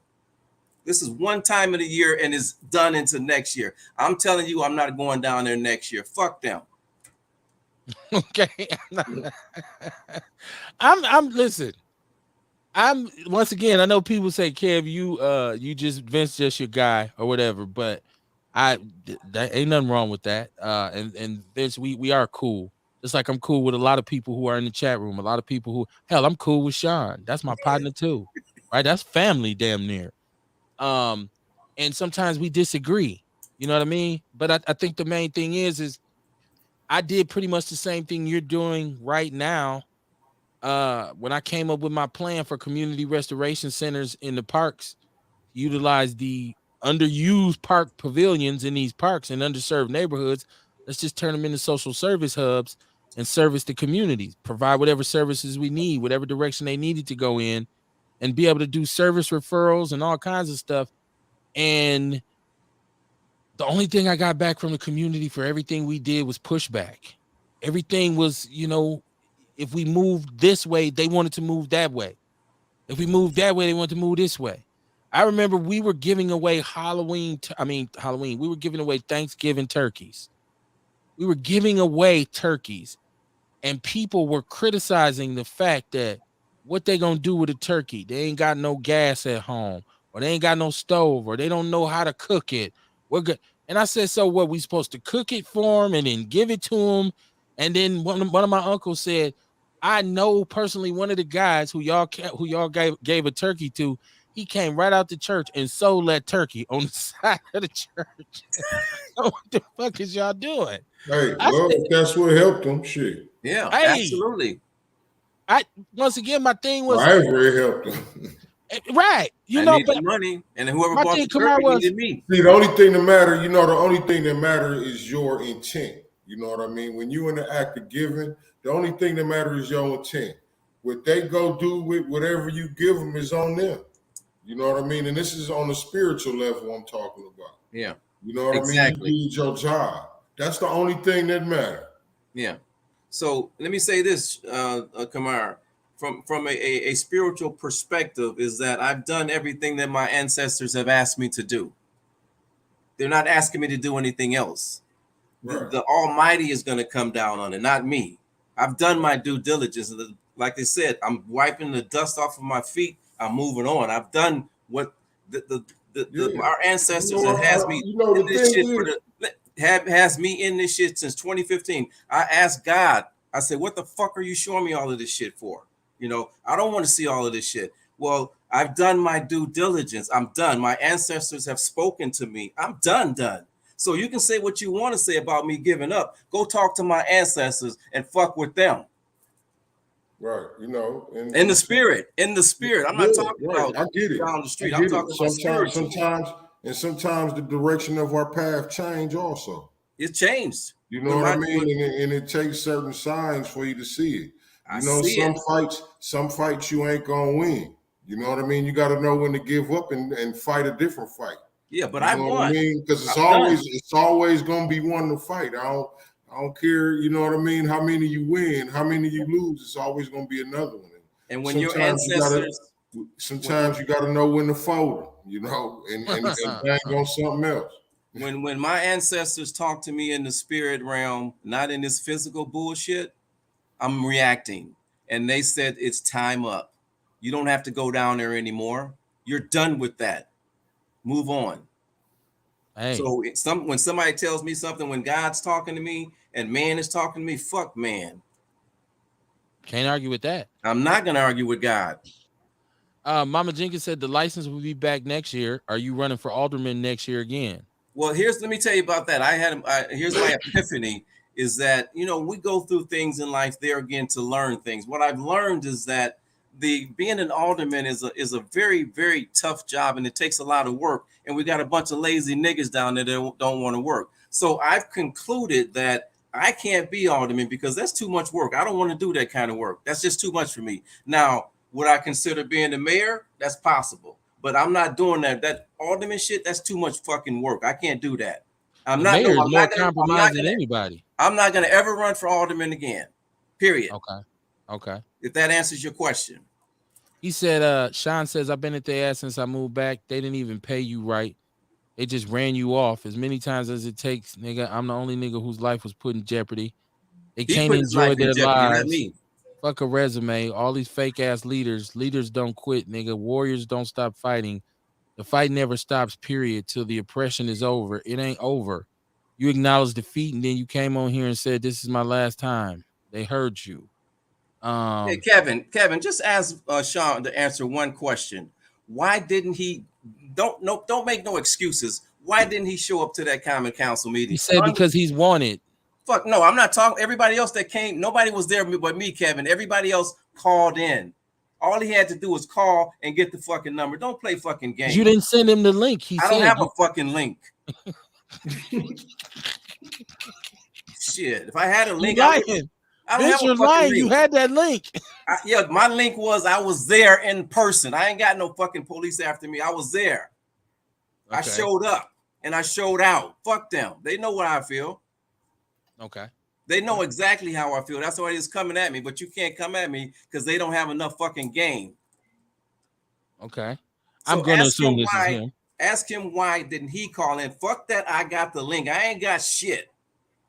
Sean, you are on the line. Yeah, I'm on the air. Man, listen, man. Everybody in this city know I've been wanted for fucking with that hotspot for the last 6 years, man. You know what I mean? This man had the same information I had. I sent it to him. Everybody, he seen the video. You know what I mean? Everything, man. All that shit, bro.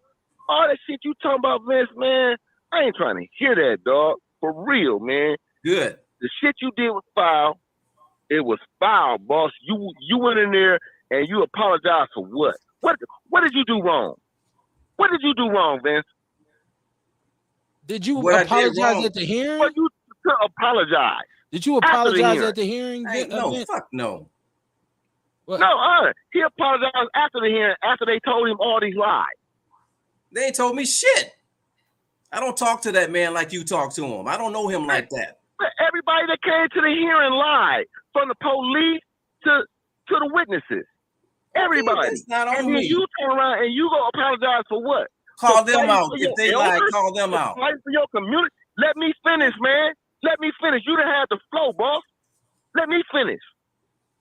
You go apologize for what? For fighting for your elders? Because that's all you was doing, right? Fighting for your elders, fighting for your community. Why you gotta apologize if you fighting for your people? Ain't no apology for fighting for your people, man. That's when you become a sucker. That's when you become the same type of nigga that you say that you oppose. When you apologize for being right. Sean, you just said you was at the city hall today. You said you was at the city hall today. Explain that. What did you apologize for then? Explain that. Answer that question. Since you want me to answer some fucking questions, I told you why I did what I did. Now, you tell me why you did what you did. No, you was at the city hall today, boss. Hold on, y'all. You was at the city hall today. Why weren't you at the city hall when they had the hearing? What makes today different than the other day? I can't hear him, KB.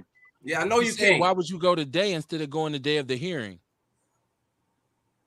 What? Man, do you know how many times I've been downtown in the last month? I would ask you. I done spoke to Borkowski, Perez, everybody. Don't talk about just one day, pimp. I ain't just, Sean went down today. No, man. I've been down there 3-4 times a fucking week. Okay, so then why didn't you go to the hearing, though? Why didn't you go to the actual day of the hearing? Bro, I just told you why. Because I knew the police was gonna be in the motherfucker. The police is always in the fucking city hall to lock me up. Bro, Okay. can you tell your guy to let me talk? We can hear you. You don't I even got let to him stop. talk. We can hear you. I got off the whole fucking line Sean, to let him we talk. can hear you. You don't have to even stop to tell him. We can hear you loud and clear. So you do have the floor. Yeah, so everybody on here know, man, that I done had my house shot up fucking with this store, right? I done had my family threatened. They done tried to have me locked up for kidnapping, armed robbery, false imprisonment. That's a life death for me, KB. You know what I mean? So you want me to walk in there and stand with you, and then you gonna turn around and stand against me because that's what the fuck you did when you apologize to these motherfuckers and say, oh, well, we can work together. We can figure this out. And you protect your elders' house. The same shit gonna take place, boss. You ain't changed nothing by apologizing and agreeing to work with them. They just said, okay, you know what? We got Vince like we got everybody else. We ain't got to worry about it no more. Called him a nigga. Who did he meet with at the city hall today? He said, who did you meet with today, Sean? I can't hear him, man. He said, who did you meet with? Who did you meet with today? Today I went down and I spoke with Murphy. That's why I came to think. I was down there, Norman was down there, Bo was down there, so I really couldn't wait around and meet every one of them as they walked into the council because they was down there giving Artisan a street or some shit. Now, I had a plan to try to disrupt the council. The lady came out and told me, Miss Moore, I can't let you speak. So yeah, I was down there. Okay, so let me ask you this question, Sean. You just said Norman was there. You just said Norman was there, and I assume the police. Norman, Ball. What time? I'm saying the police were present, correct? What time? But you saying the reason why you didn't go to the hearing is because not only were the police there, but the owner of the hotspot was there, and you think he would have said, not the owner of the hotspot. I don't care about the owner of the hotspot. It was the police who was involved with trying to set me up. He was at that last hearing. Crop. Okay. Him. I was trying to have him investigated with the other officer. So that's why you weren't there. That's why I wasn't at that hearing last. Yeah. Sayer needs the link. The only reason. Vince, yeah, send us the link because I didn't get the information that there was a hearing today. He talking about the hearing. What hearing today? The common council hearing. Listen, Ruben Anderson says he has something to contribute to the conversation. Ruben, the line is actually open. You can call in right now, Ruben. I can accommodate you on the line if you call in. So yeah, you can call in. Let's keep me clear, Kevin. And I don't know anything about the drugs and all that other stuff. I just know about the license, and I go down there for the license. How do you not for the drugs? Okay, I just feel like we talking about the same shit over and over.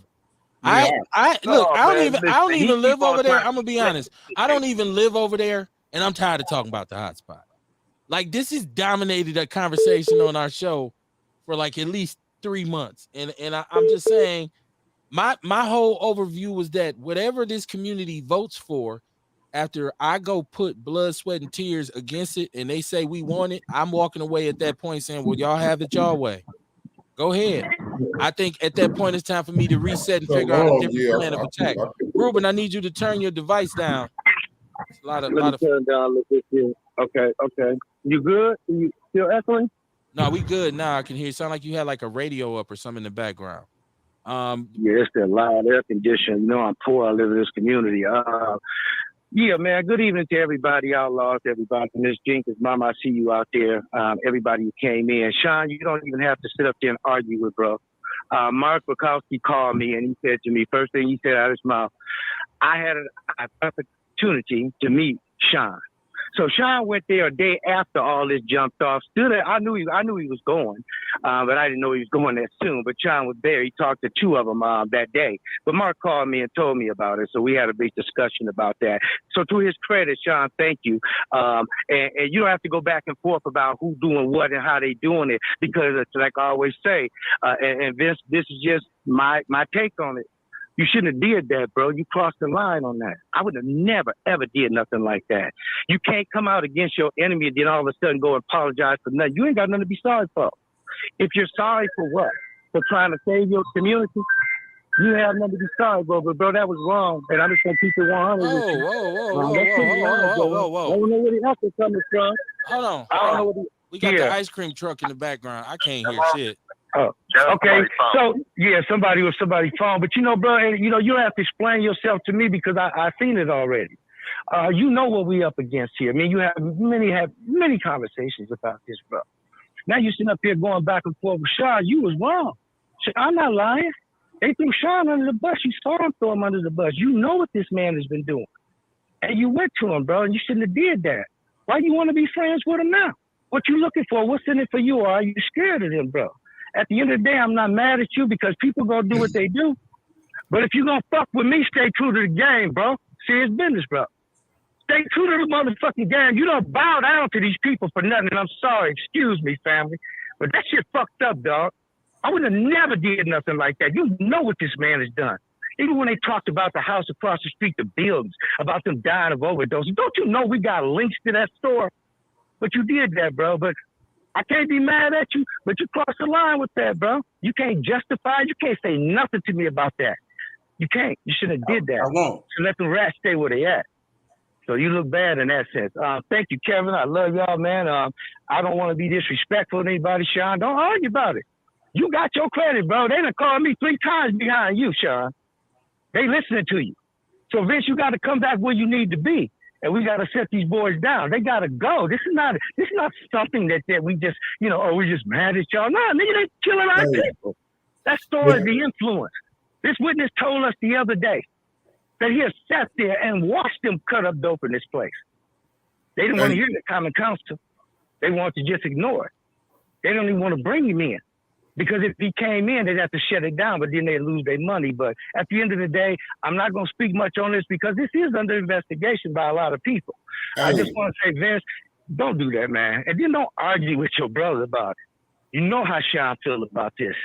Y'all always been in opposition. You know what I'm saying? I stood by you through a lot of stuff, bro. I believed in you, bro, and I still believe in you. Tell them people to kiss your ass any way they want to and keep pushing, man. This is not a game. This is business. Ain't no time to be, making friends with the enemy. It don't work like that, bro. Y'all have a good night. All right, my brother. Hey, you know what? Hey, a while back. No responsible, dude. Can't say nothing to me no more. It's over. All right. A while back, I remember a while back, you know what I mean? We was talking about the hot spot, and me and Vince was going back and forth, right? Right. And I was talking about the drugs and everything else that's going on there, but what it took me a minute to understand was Vince's whole fight was against the liquor license. Right. Exactly. You know what I mean? He wasn't banging on nothing else. It was the liquor license. You know what I'm saying? So now I feel like him backing out of that liquor license demonstration, like the motherfuckers want it. Everybody at the meetings, they saying they want that shit there. They saying they want that shit there. How you gonna win that vote? You know what I mean? So like backing out of that liquor license demonstration don't mean he against all the other bullshit. That just wasn't his fight in the beginning. I feel like, correct me if I'm wrong. You know what, Kamar? I'm with you on. He was very specific about it being The about liquor the liquor license. But I remember when we was on one show, he specifically kept saying, "I don't want nobody to talk about nothing but the liquor license." Right, and then you and him got into it. And that's the thing. And he was real adamant about that. So my thing is, I feel like his whole fight was the liquor license, and everybody looking at it like he turning against everybody, but he ain't turning against everybody. He just turning against the fight against the liquor license because every motherfucker voting for it. You lost it. But I also want to say this. I could have swore the explanation about anything apologetic came in that he was saying it's not about me wanting you not to be able to feed your family. It's about the damage you're doing to the community. And people say, well, fuck him and his family, and that's cool. And if you feel that way, you feel that way. Everybody deserves the right to say what they want to say. I didn't think, number one, I think there's a misnomer that Vince apologized at the hearing or made some sort of public apology. Whatever apology happened, he said that it was more about misinterpretation about I have nothing personal against you. Like I say all the time to politicians, it's not personal, it's business. You might be a very nice person, and I'm not saying the hotspot owner is. From where I hear, he's a tyrant. I don't know him personally, allegedly, right? But I say to politicians, you might be a nice person, but you're piss poor in leadership. So when you hear me talking about you, and I would even say to them, hold on, this ain't personal. I apologize if you think this is personal. In that sense, not I'm sorry for telling the truth about what you're doing. That's what I heard. Go ahead, Sean. Listen, man, KB, it's like this, man. Okay. Yeah, the liquor license, it's a liquor license, right? However, it's what the liquor license allows them to perpetuate, right? You going down and saying, well, I want the liquor license gone without connecting the dots, right? Which I sent the dots to a bunch of people, right? But because it's stuck in somebody's mind that, well, I want to do it my way and my way only, right? They don't want to act on it. They don't want to act on nothing but what they want to act on, right? To remove the liquor license, you have to connect all of the adverse actions that the liquor license is bringing, right? He couldn't do that, but other people could. But once again, the narcissistic person that he is, oh, well, that's not me. I have nothing to do with that.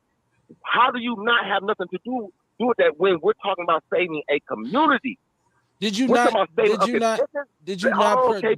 want to ask him though. I want to ask him, Vince. Okay. Did you not present the damage that the alcohol is doing to the community? Absolutely. Or why you felt like the license shouldn't be renewed? Damn, well, let me say this. Let me say this. In 2017, Shantia Lewis. Bro, we not talking 2017. Stop that, KB. Did man. you? No, I asked him a question. I want him to answer, but you are interrupting him. You gotta let the man answer the question, Sean. Can I answer now? You can try. Okay. 2017, down at the Common Council, Shantia Lewis says not only does that store need to lose his liquor license, she said they need to close down for a year to give the community a chance to breathe. The other alderman, there was pastors there was advocating for this dude to keep his liquor license. Zubowski, whatever his name, Z asked the pastor, why would you want something like that in your neighborhood? The pastor said, we don't want another empty building. So was it presented to them at this last hearing? They wouldn't let me go back, Kevin. So I was trying to say that their attorney said, well, we can't go back. But this is evidence. It's on tape. They can go back and look at it. They don't have to take my word for it. It's on their archives. So they've said that it needs to be. This is not me speaking. This is what the alder people are saying. But yet and still, I'm only fighting against the liquor license. And they're telling me, hey, I don't care what you do and what I say that they need to close down. We're only shutting them down for 30 days, their license, and they can still operate. So now it's 15 days. I'm saying just shut, like she said, they need to shut down for a year. The liquor license, but she said, I didn't say this. And I don't know anything about what the information that Sean has. I can't go up there with hearsay shit. Sean said they did this. It's not hearsay. To me, it's videos. I sent you videos. That's not hearsay, bro. So that is not hearsay. They told Ruben at the videos. They told Ruben that videos. They told Ruben at the hearing that wasn't admissible. They seen some of the videos. They showed some. They said it wasn't admissible. They showed. Why is it not admissible? Why was it not admissible? Why, if they see the videos, what's the problem? The other person shot it down when Anderson was making Ruben was making his argument about that people have information about what's going on at the store. They asked the attorney. The attorney said, this is unprecedented. It would be unprecedented if we went behind closed doors and let somebody talk in private. They decided not to do it. No. I was there, Sean. No. Dude, I was listening. I was watching it. Okay, that's not how that went. I was there. Bro. He said I was watching it. I was there. I watched the testimony. I watched you go in there, and you didn't say that you wanted the liquor license gone. You said that you wanted it gone for a certain amount of time, right? You went to that meeting ready to compromise. So, bro, no. I sent you videos. I sent you audio as far as back as 2017. I sent you videos that happened within the last 6 months. I didn't watch them. Right? You didn't watch exactly. Because I heard you talk about it on the show and you showed it to everybody else. Let me finish, because now I'm about to expound on this narcissistic shit. Like you said, you didn't watch it because it didn't matter to you, because it didn't come to you, because it didn't mean nothing, right? Because you didn't gather the evidence, it didn't mean shit. It didn't support your argument, right? So what you did, like I said, you failed the fucking community because you thought about only your fucking self. But they still seen the videos though and said that they weren't admissible, come on, right? KB, stop. No, No, there's no stop that. Listen, there's no stop that. If they either they seen them or they didn't, it didn't matter who sent them. If it doesn't matter who sent them, either they seen the videos or they didn't. It don't matter if Mother Goose dropped them off. If they seen them and said it's not admissible, 2 videos, KB. Dion, what it do? Man, I can't hear you, Dion. you want to put this back on him. What's going on, man? Man, I just want to just kind of follow up on something that Vince said. 2 things, if you don't mind. One was that, Vince, you said you didn't know about the drugs, but we talked about that plenty of times. That's overwhelming. Secondly, so he did have a point to his point. Yeah, they didn't want to allow certain evidence in there. However, this conversation is now taking a different turn, with different people. So it's not over with yet. Actually, I believe it's just begun. Y'all having a wonderful conversation, man. It's real tight.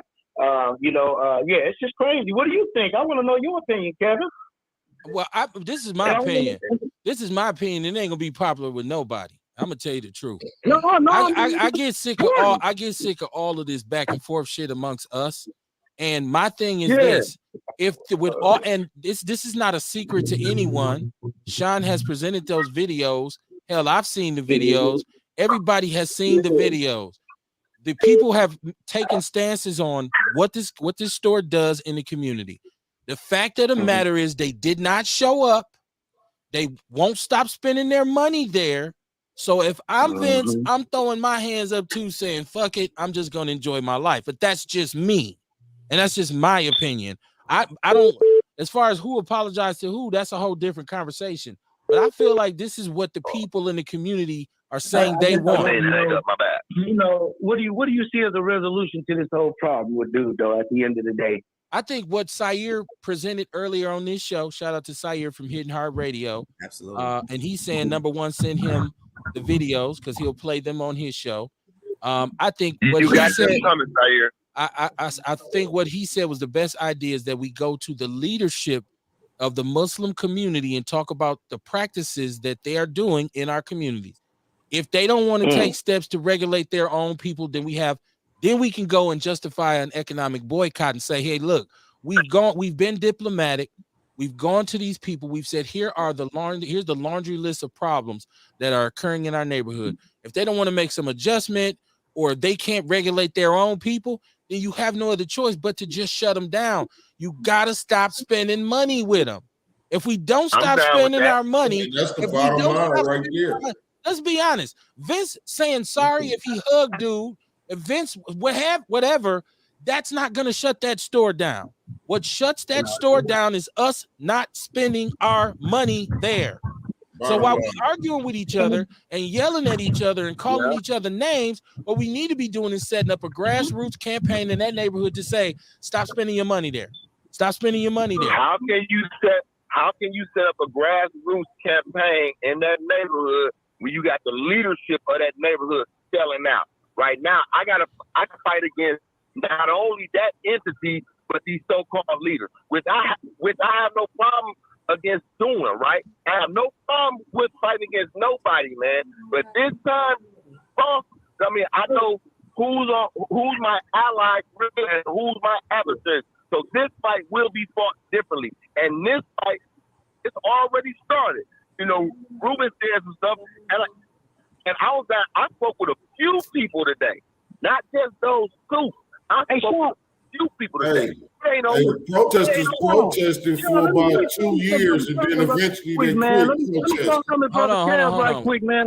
We're all talking Yeah. over each other. We can't talk over each Okay, other. yeah. Can I throw something Hey, at you right quick, Kev? hey, And I know yo, the y'all want to get back protesters. up. I sent you some information. Have you had a chance to review that information, bro? Look at that. What information? I've seen so much information. I don't even live over there. I've seen video. I've seen. You haven't looked at the pictures that I sent you of Jaheim Clark to your messages? You said Jaheim Clark. Yeah, that's the one accused of killing Major and his mother. Could you take a look at that when you get time and maybe perhaps have a conversation on that with us? I will go and look at it. If it's in my inbox, I'll go look Thanks, at it. man. Yep.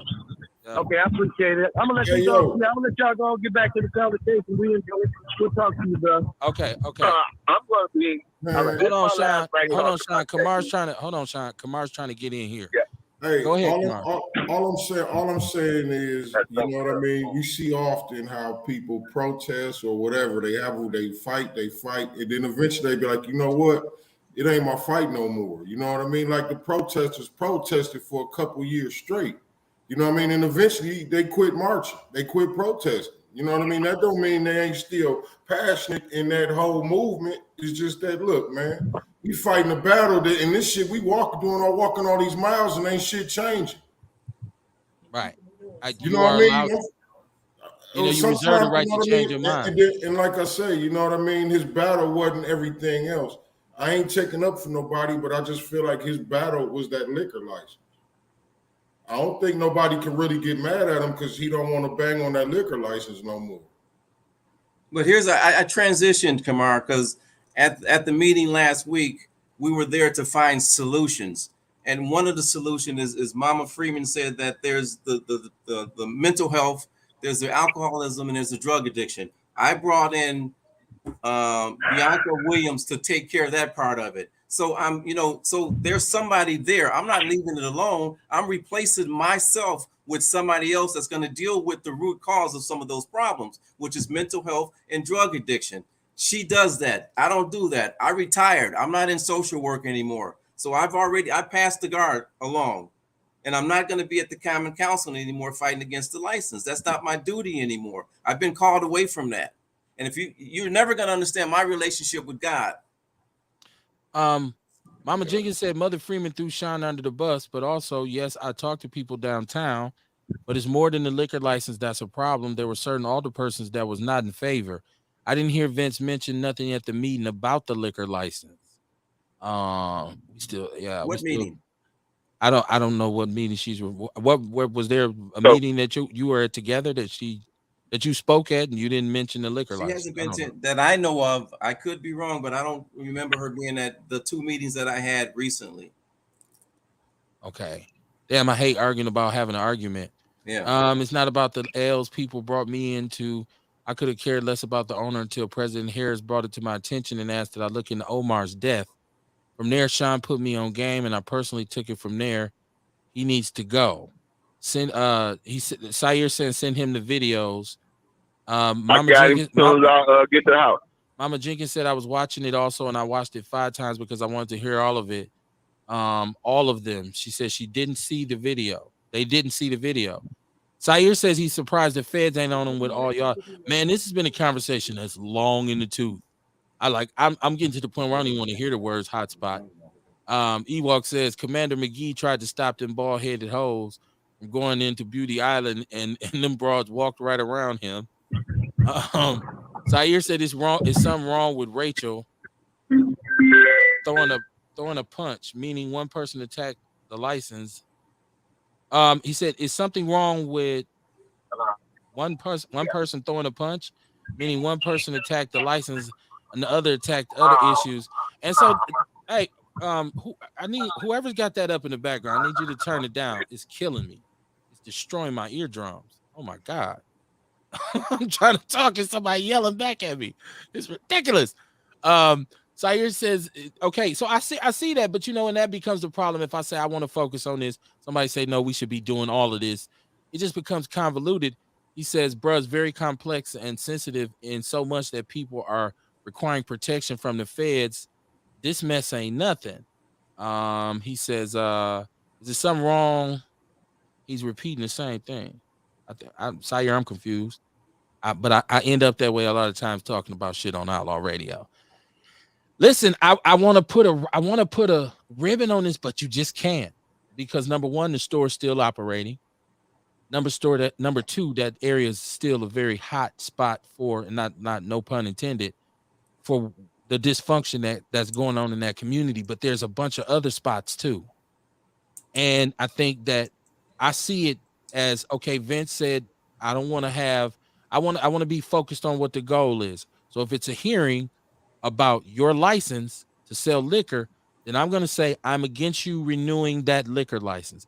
If other people come in and say, well, Vince, there's other issues too. And if Vince says, well, hold on, I'll support you in that, but right now this is about the license. So come support me on this, and then we'll have a five-headed monster. We'll have a Hydra. And I don't think that that's been conveyed enough. And I think people are so passionate about it, obviously, because it's the community. They want it their way. They want it like Burger King. And so Vince is a narcissist because he wants to be focused on just the license, because you need those other people, Vince, to support you and come in and say, Vince wants the license discontinued and this is why. I guess that's the way it's supposed to go. But to them, you're not paying them any attention. It's all about what Vince says, and it's all about what this is what I'm getting. I just try to, chew up the fish and spit the bones out. And it's just a very fucked up situation. He said there's something wrong with each person attacking from a. I think that's the issue, Sair. And we've been saying this on the show for a very long time. The revolution has many different parts. Exactly. And you play a role. You're in your lane.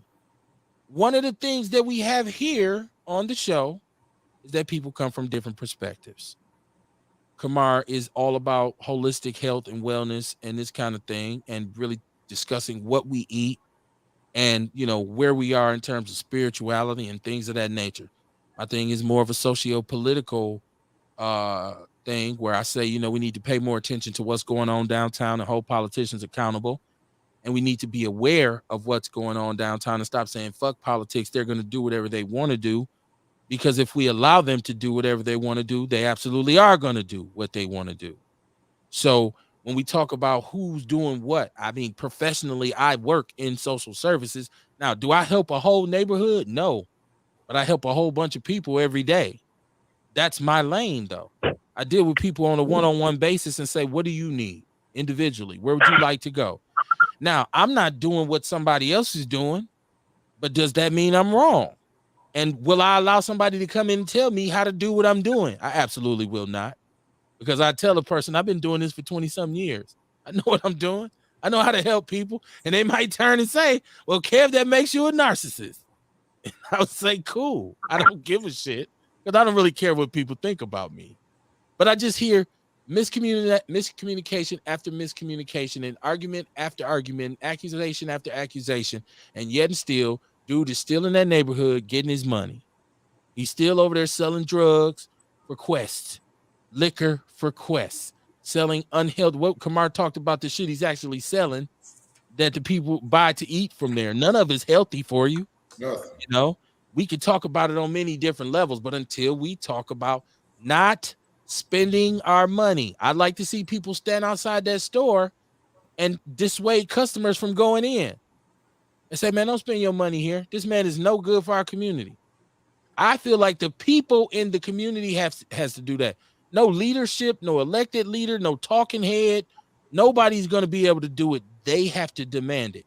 I kind of feel like the community is enjoying its own bullshit. I feel like they're cheerleading for foolishness.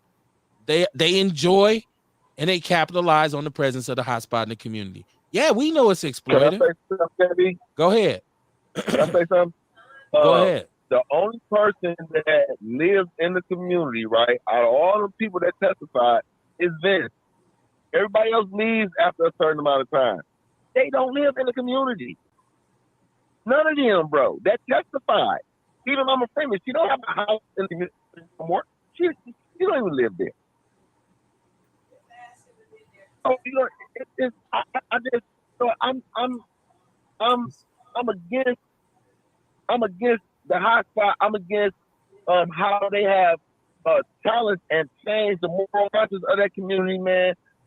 Is how people have conformed to the norms that they have set in our community, our neighborhood, our society.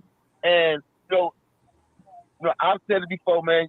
I ain't no community nigga, man. I'm a street nigga that do community shit. So now I see that I just can't fuck with certain community aspects or people in the community because they don't align with my ideologies about ending this oppression and challenging this shit. Now, what Zaire said, I love that shit. I mean, I'm willing to go to their leadership because I can have a conversation about how what they're doing is affecting my people. Right. And that's where we should. I'm willing to do that, bro. That's a strategy that we need to look into. But this is the last night, KB. This is the last night, man, because I'm not talking with people who say they want to do nothing no more. I'm not. You know what I mean? Like I said, I'm off Capitol. That's my shit over there. So anybody else gonna do nothing, man? Ooh, don't. Let's not talk about it no more. But when you see something happening, don't get in my fucking way. But so that don't means say nothing to me about it. So come on. I mean, I'm Don't sorry, speak Sean. on it, So none that of means you ain't gonna talk to nobody over there then, because the community wants the store over there. That means you ain't rocking with nobody. Listen. The community doesn't want the store open. The people that are prospering and are taking advantage of the community, they want the store open. I spoke with people on 30th, 29th Street. Just had a conversation with somebody who stayed right around the corner from Vince yesterday. And they're like, damn, I want to get involved. I'm like, ain't you a part of the block watch? Man, we don't go to that shit. Okay, so then, okay. Hold on. Then why ain't they at the meeting, man? Why they ain't at the meeting? Why they ain't at the meeting? Why are they not at the meeting? You want to know why? Because of I Vince. got my right hand raised. He said Vince is crazy.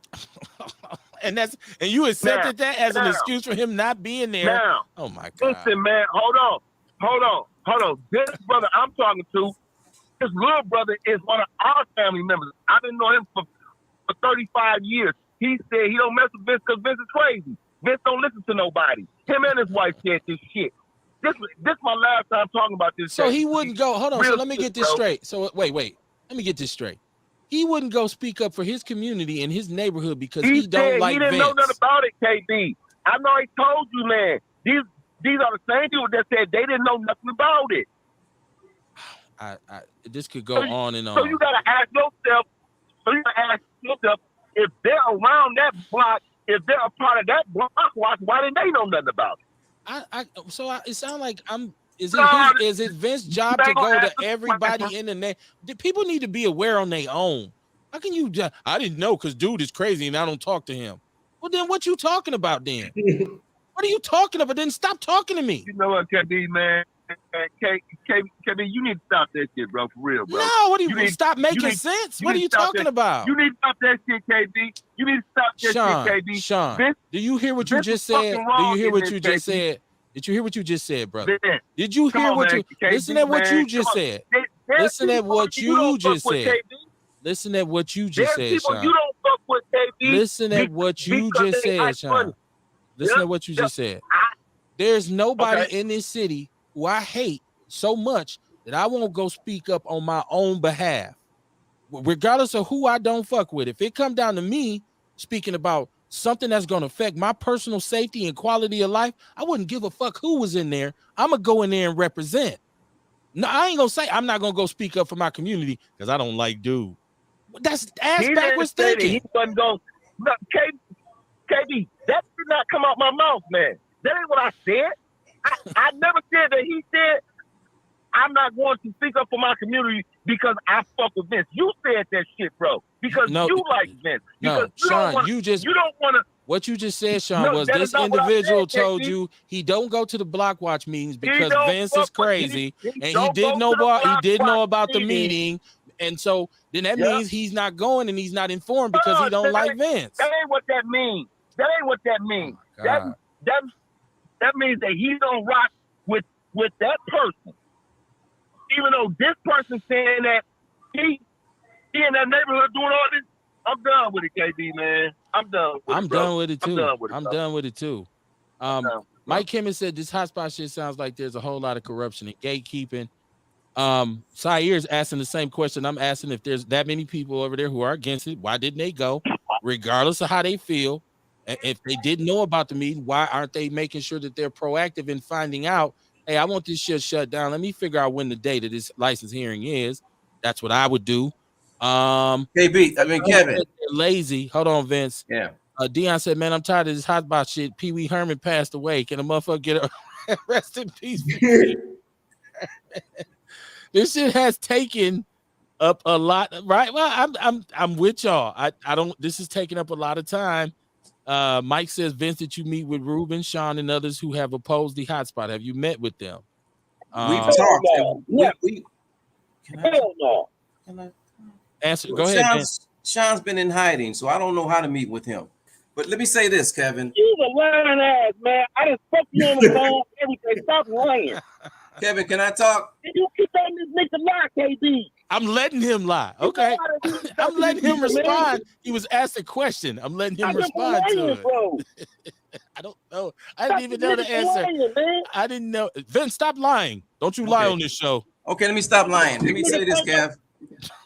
I got a document. And he ain't opened up nothing I sent him. Nothing I sent him. I've been reaching out to your squad for years, nigga.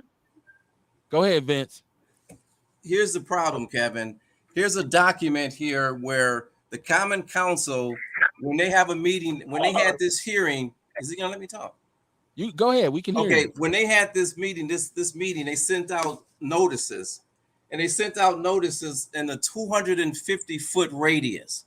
This was one of my arguments at the Common Council, is that there's blocking people from knowing. So within that 250-foot radius, they only sent notices out to 98 people. There's 39,000 people in the district and probably over 4,000 or 5,000 in that area. So they only sent out notices. Our alderperson only sent out notices to 98 people, and 14 of them were businesses. There was only 26 of them were apartments. Were residents, and the rest of them were apartments. And we know Barada apartments that they're transitional. So you're really not telling anybody anything. I asked them to expand that to four. All these the district is divided up in wards. I said, why don't you send it out to 4 wards that's in the area? But you sent it out to only 98 people, Kevin. So 98 people. But you haven't sat and met with Ruben and Sean and said, okay, let's get on the same page and go down here. Well, Sean's been wherever he's been, and Ruben has been out of town. So no, we haven't sat down. And I hear what they're saying, and what they're saying is the right thing. And what I hear them saying right now is that they're still pursuing the stuff that they were pursuing, and that's going to be the reason that they get shut down. So the liquor license didn't get pulled, right? So they're working on something else that I'm not privy to everything that happened. I do know what the owner of the store told me is that he caught somebody on video in his cash register, and the hotspot owner has never paid my mortgage or my rent. Okay. I so badly want to talk about UFOs and aliens. I surely want to talk about UFOs and the new discovery that there are UFOs, and they've admitted that there's finally unearthed people from not from Earth that they found. I wanted to talk about that. The conversation lends itself. It lands where it lands. If I'm not, I guess a bell cow for what's going on in my community, I guess I'm nothing else. So my platform becomes, everybody else's platform. Mama Jenkins says that's the only thing you talked about in that meeting. I still, Mike says, no, I'm saying that you all are not on the same page, and that is part of the problem. Yeah, Mike. Yes, Mike, that is $1 million comment, but ain't that so often the case with all our quote unquote leadership in this city? In most neighborhoods that you go into, I have just so happened to be privy of going into some block watch meetings.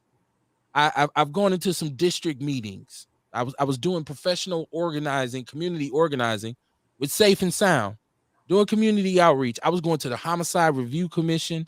I was going to the district meetings with the at each precinct with the neighborhood leaders, the Sherman Park block watch captains, and we did aldermanic walkthroughs. I've been to so many meetings where all people did was argue. No solution was ever found because one person got up and spoke, and then the next person got up and spoke, and everybody was at everybody's ass until up all the donuts gone. It's 2 hours past. Time to go home. There we It was a go. meeting about having another meeting. So, Mike, you are correct. We're never on the same page, and that's how they continuously get to fuck us over. And they know we're not going to be on the same page. That's why they circle their wagons. Right. KB, man, you can't say we not on because I've reached out to that man to have meetings with him, man. You know what I mean? I'm not his cup of tea. So It don't sound like he's yours me. either. You done called him all kinds of square ass he niggas really and ain't mugs now. and all kinds. He I wouldn't really meet ain't with your now. ass He either. really ain't now. He really ain't now. So then we're further divided, man. You know what I mean? And that's just where we're at. I ain't divided, man. I'm gonna do what I do, and they do what they do, man. Shit, and that's Well, that. I'm gonna get them. That's how it's supposed to. I think I that's how guarantee it's supposed before I to be die, that anyway. motherfucking show gonna close. Good. What you say, Bug? I said, I think that's how it's supposed to be anyway, though. You know what I'm saying? Like, I do what I do, they do what they do. Some people gonna be on with us for a while. They gonna jump off and do their own thing. That's just how it go. We gotta kind of expect that type shit. You know what I mean? And just stay I know, and passionate that's what I'm gonna and do fighting too, what boy. we on. Erica said they have so many reasons not to get involved. The number one excuse people give and not get involved is the lack of knowledge. To me, that's BS. And honestly, they don't care enough to change things. They just like to complain.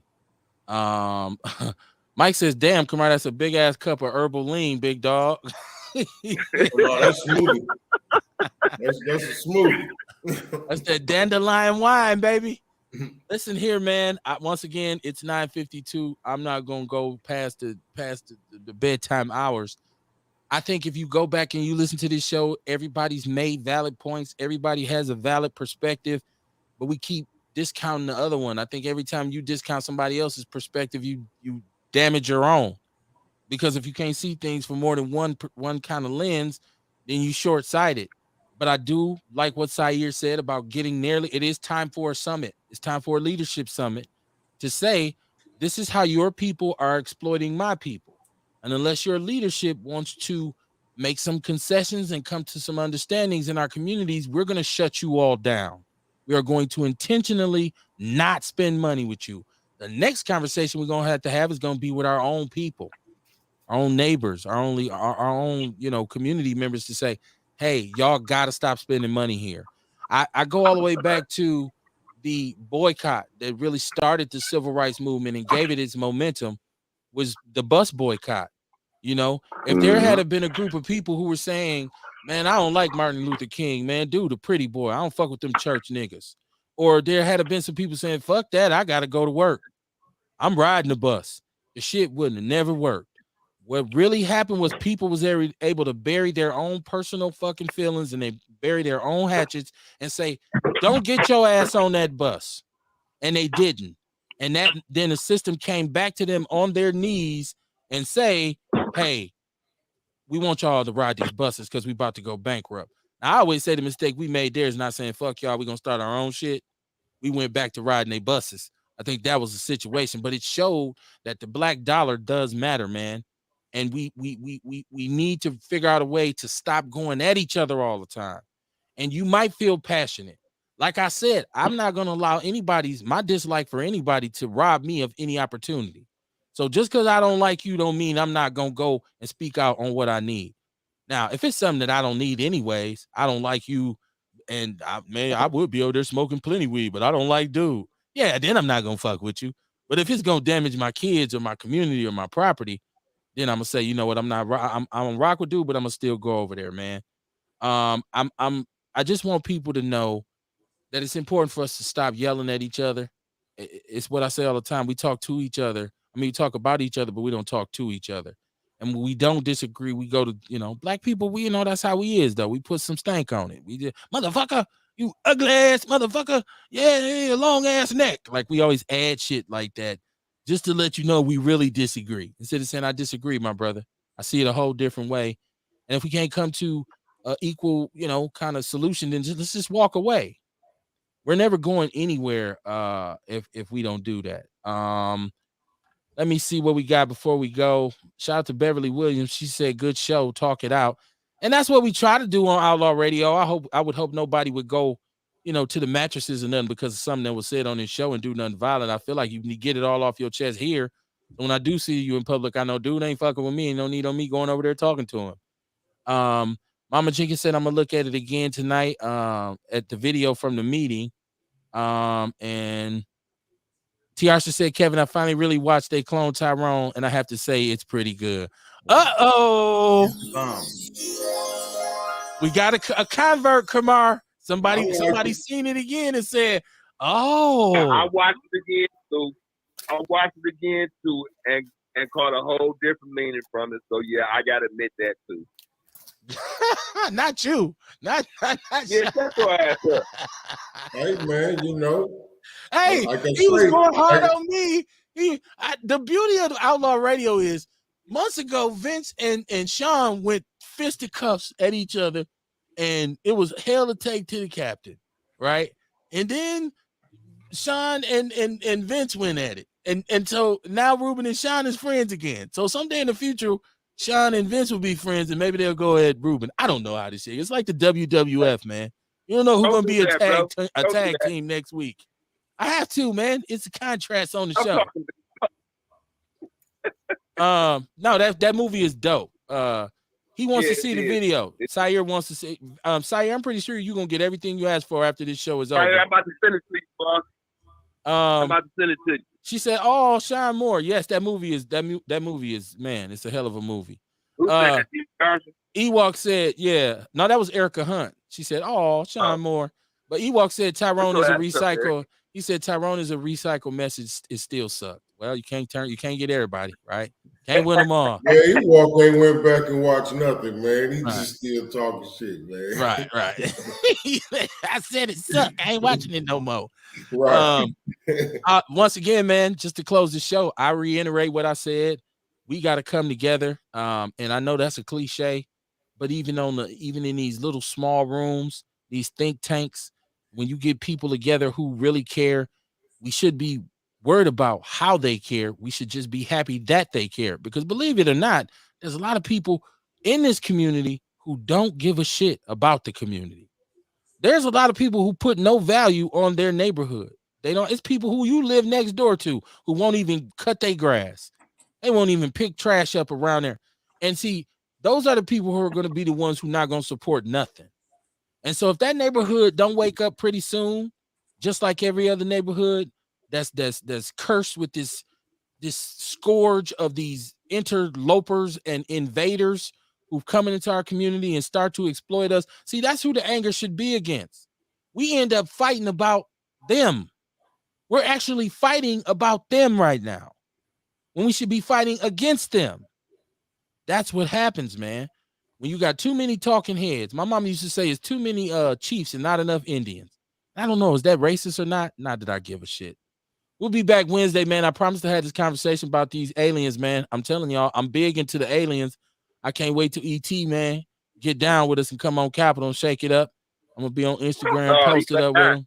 Yeah, man. Bring it on. We let the Arabs in. We can let the aliens come and start them some stores and sell some outer space weed to us or something. Since we're going to let everybody come in our community and sell us bullshit. It really just comes down to, man, what you doing out here, man. And either you about the action or you're not. And even if your actions, right, even if your actions are small, it's still something, as opposed to just talking about shit all the time. Because we all know if your criticism of the community outweighs your contribution to the community, you are a coon. And I'll see you Wednesday. Peace and love, man.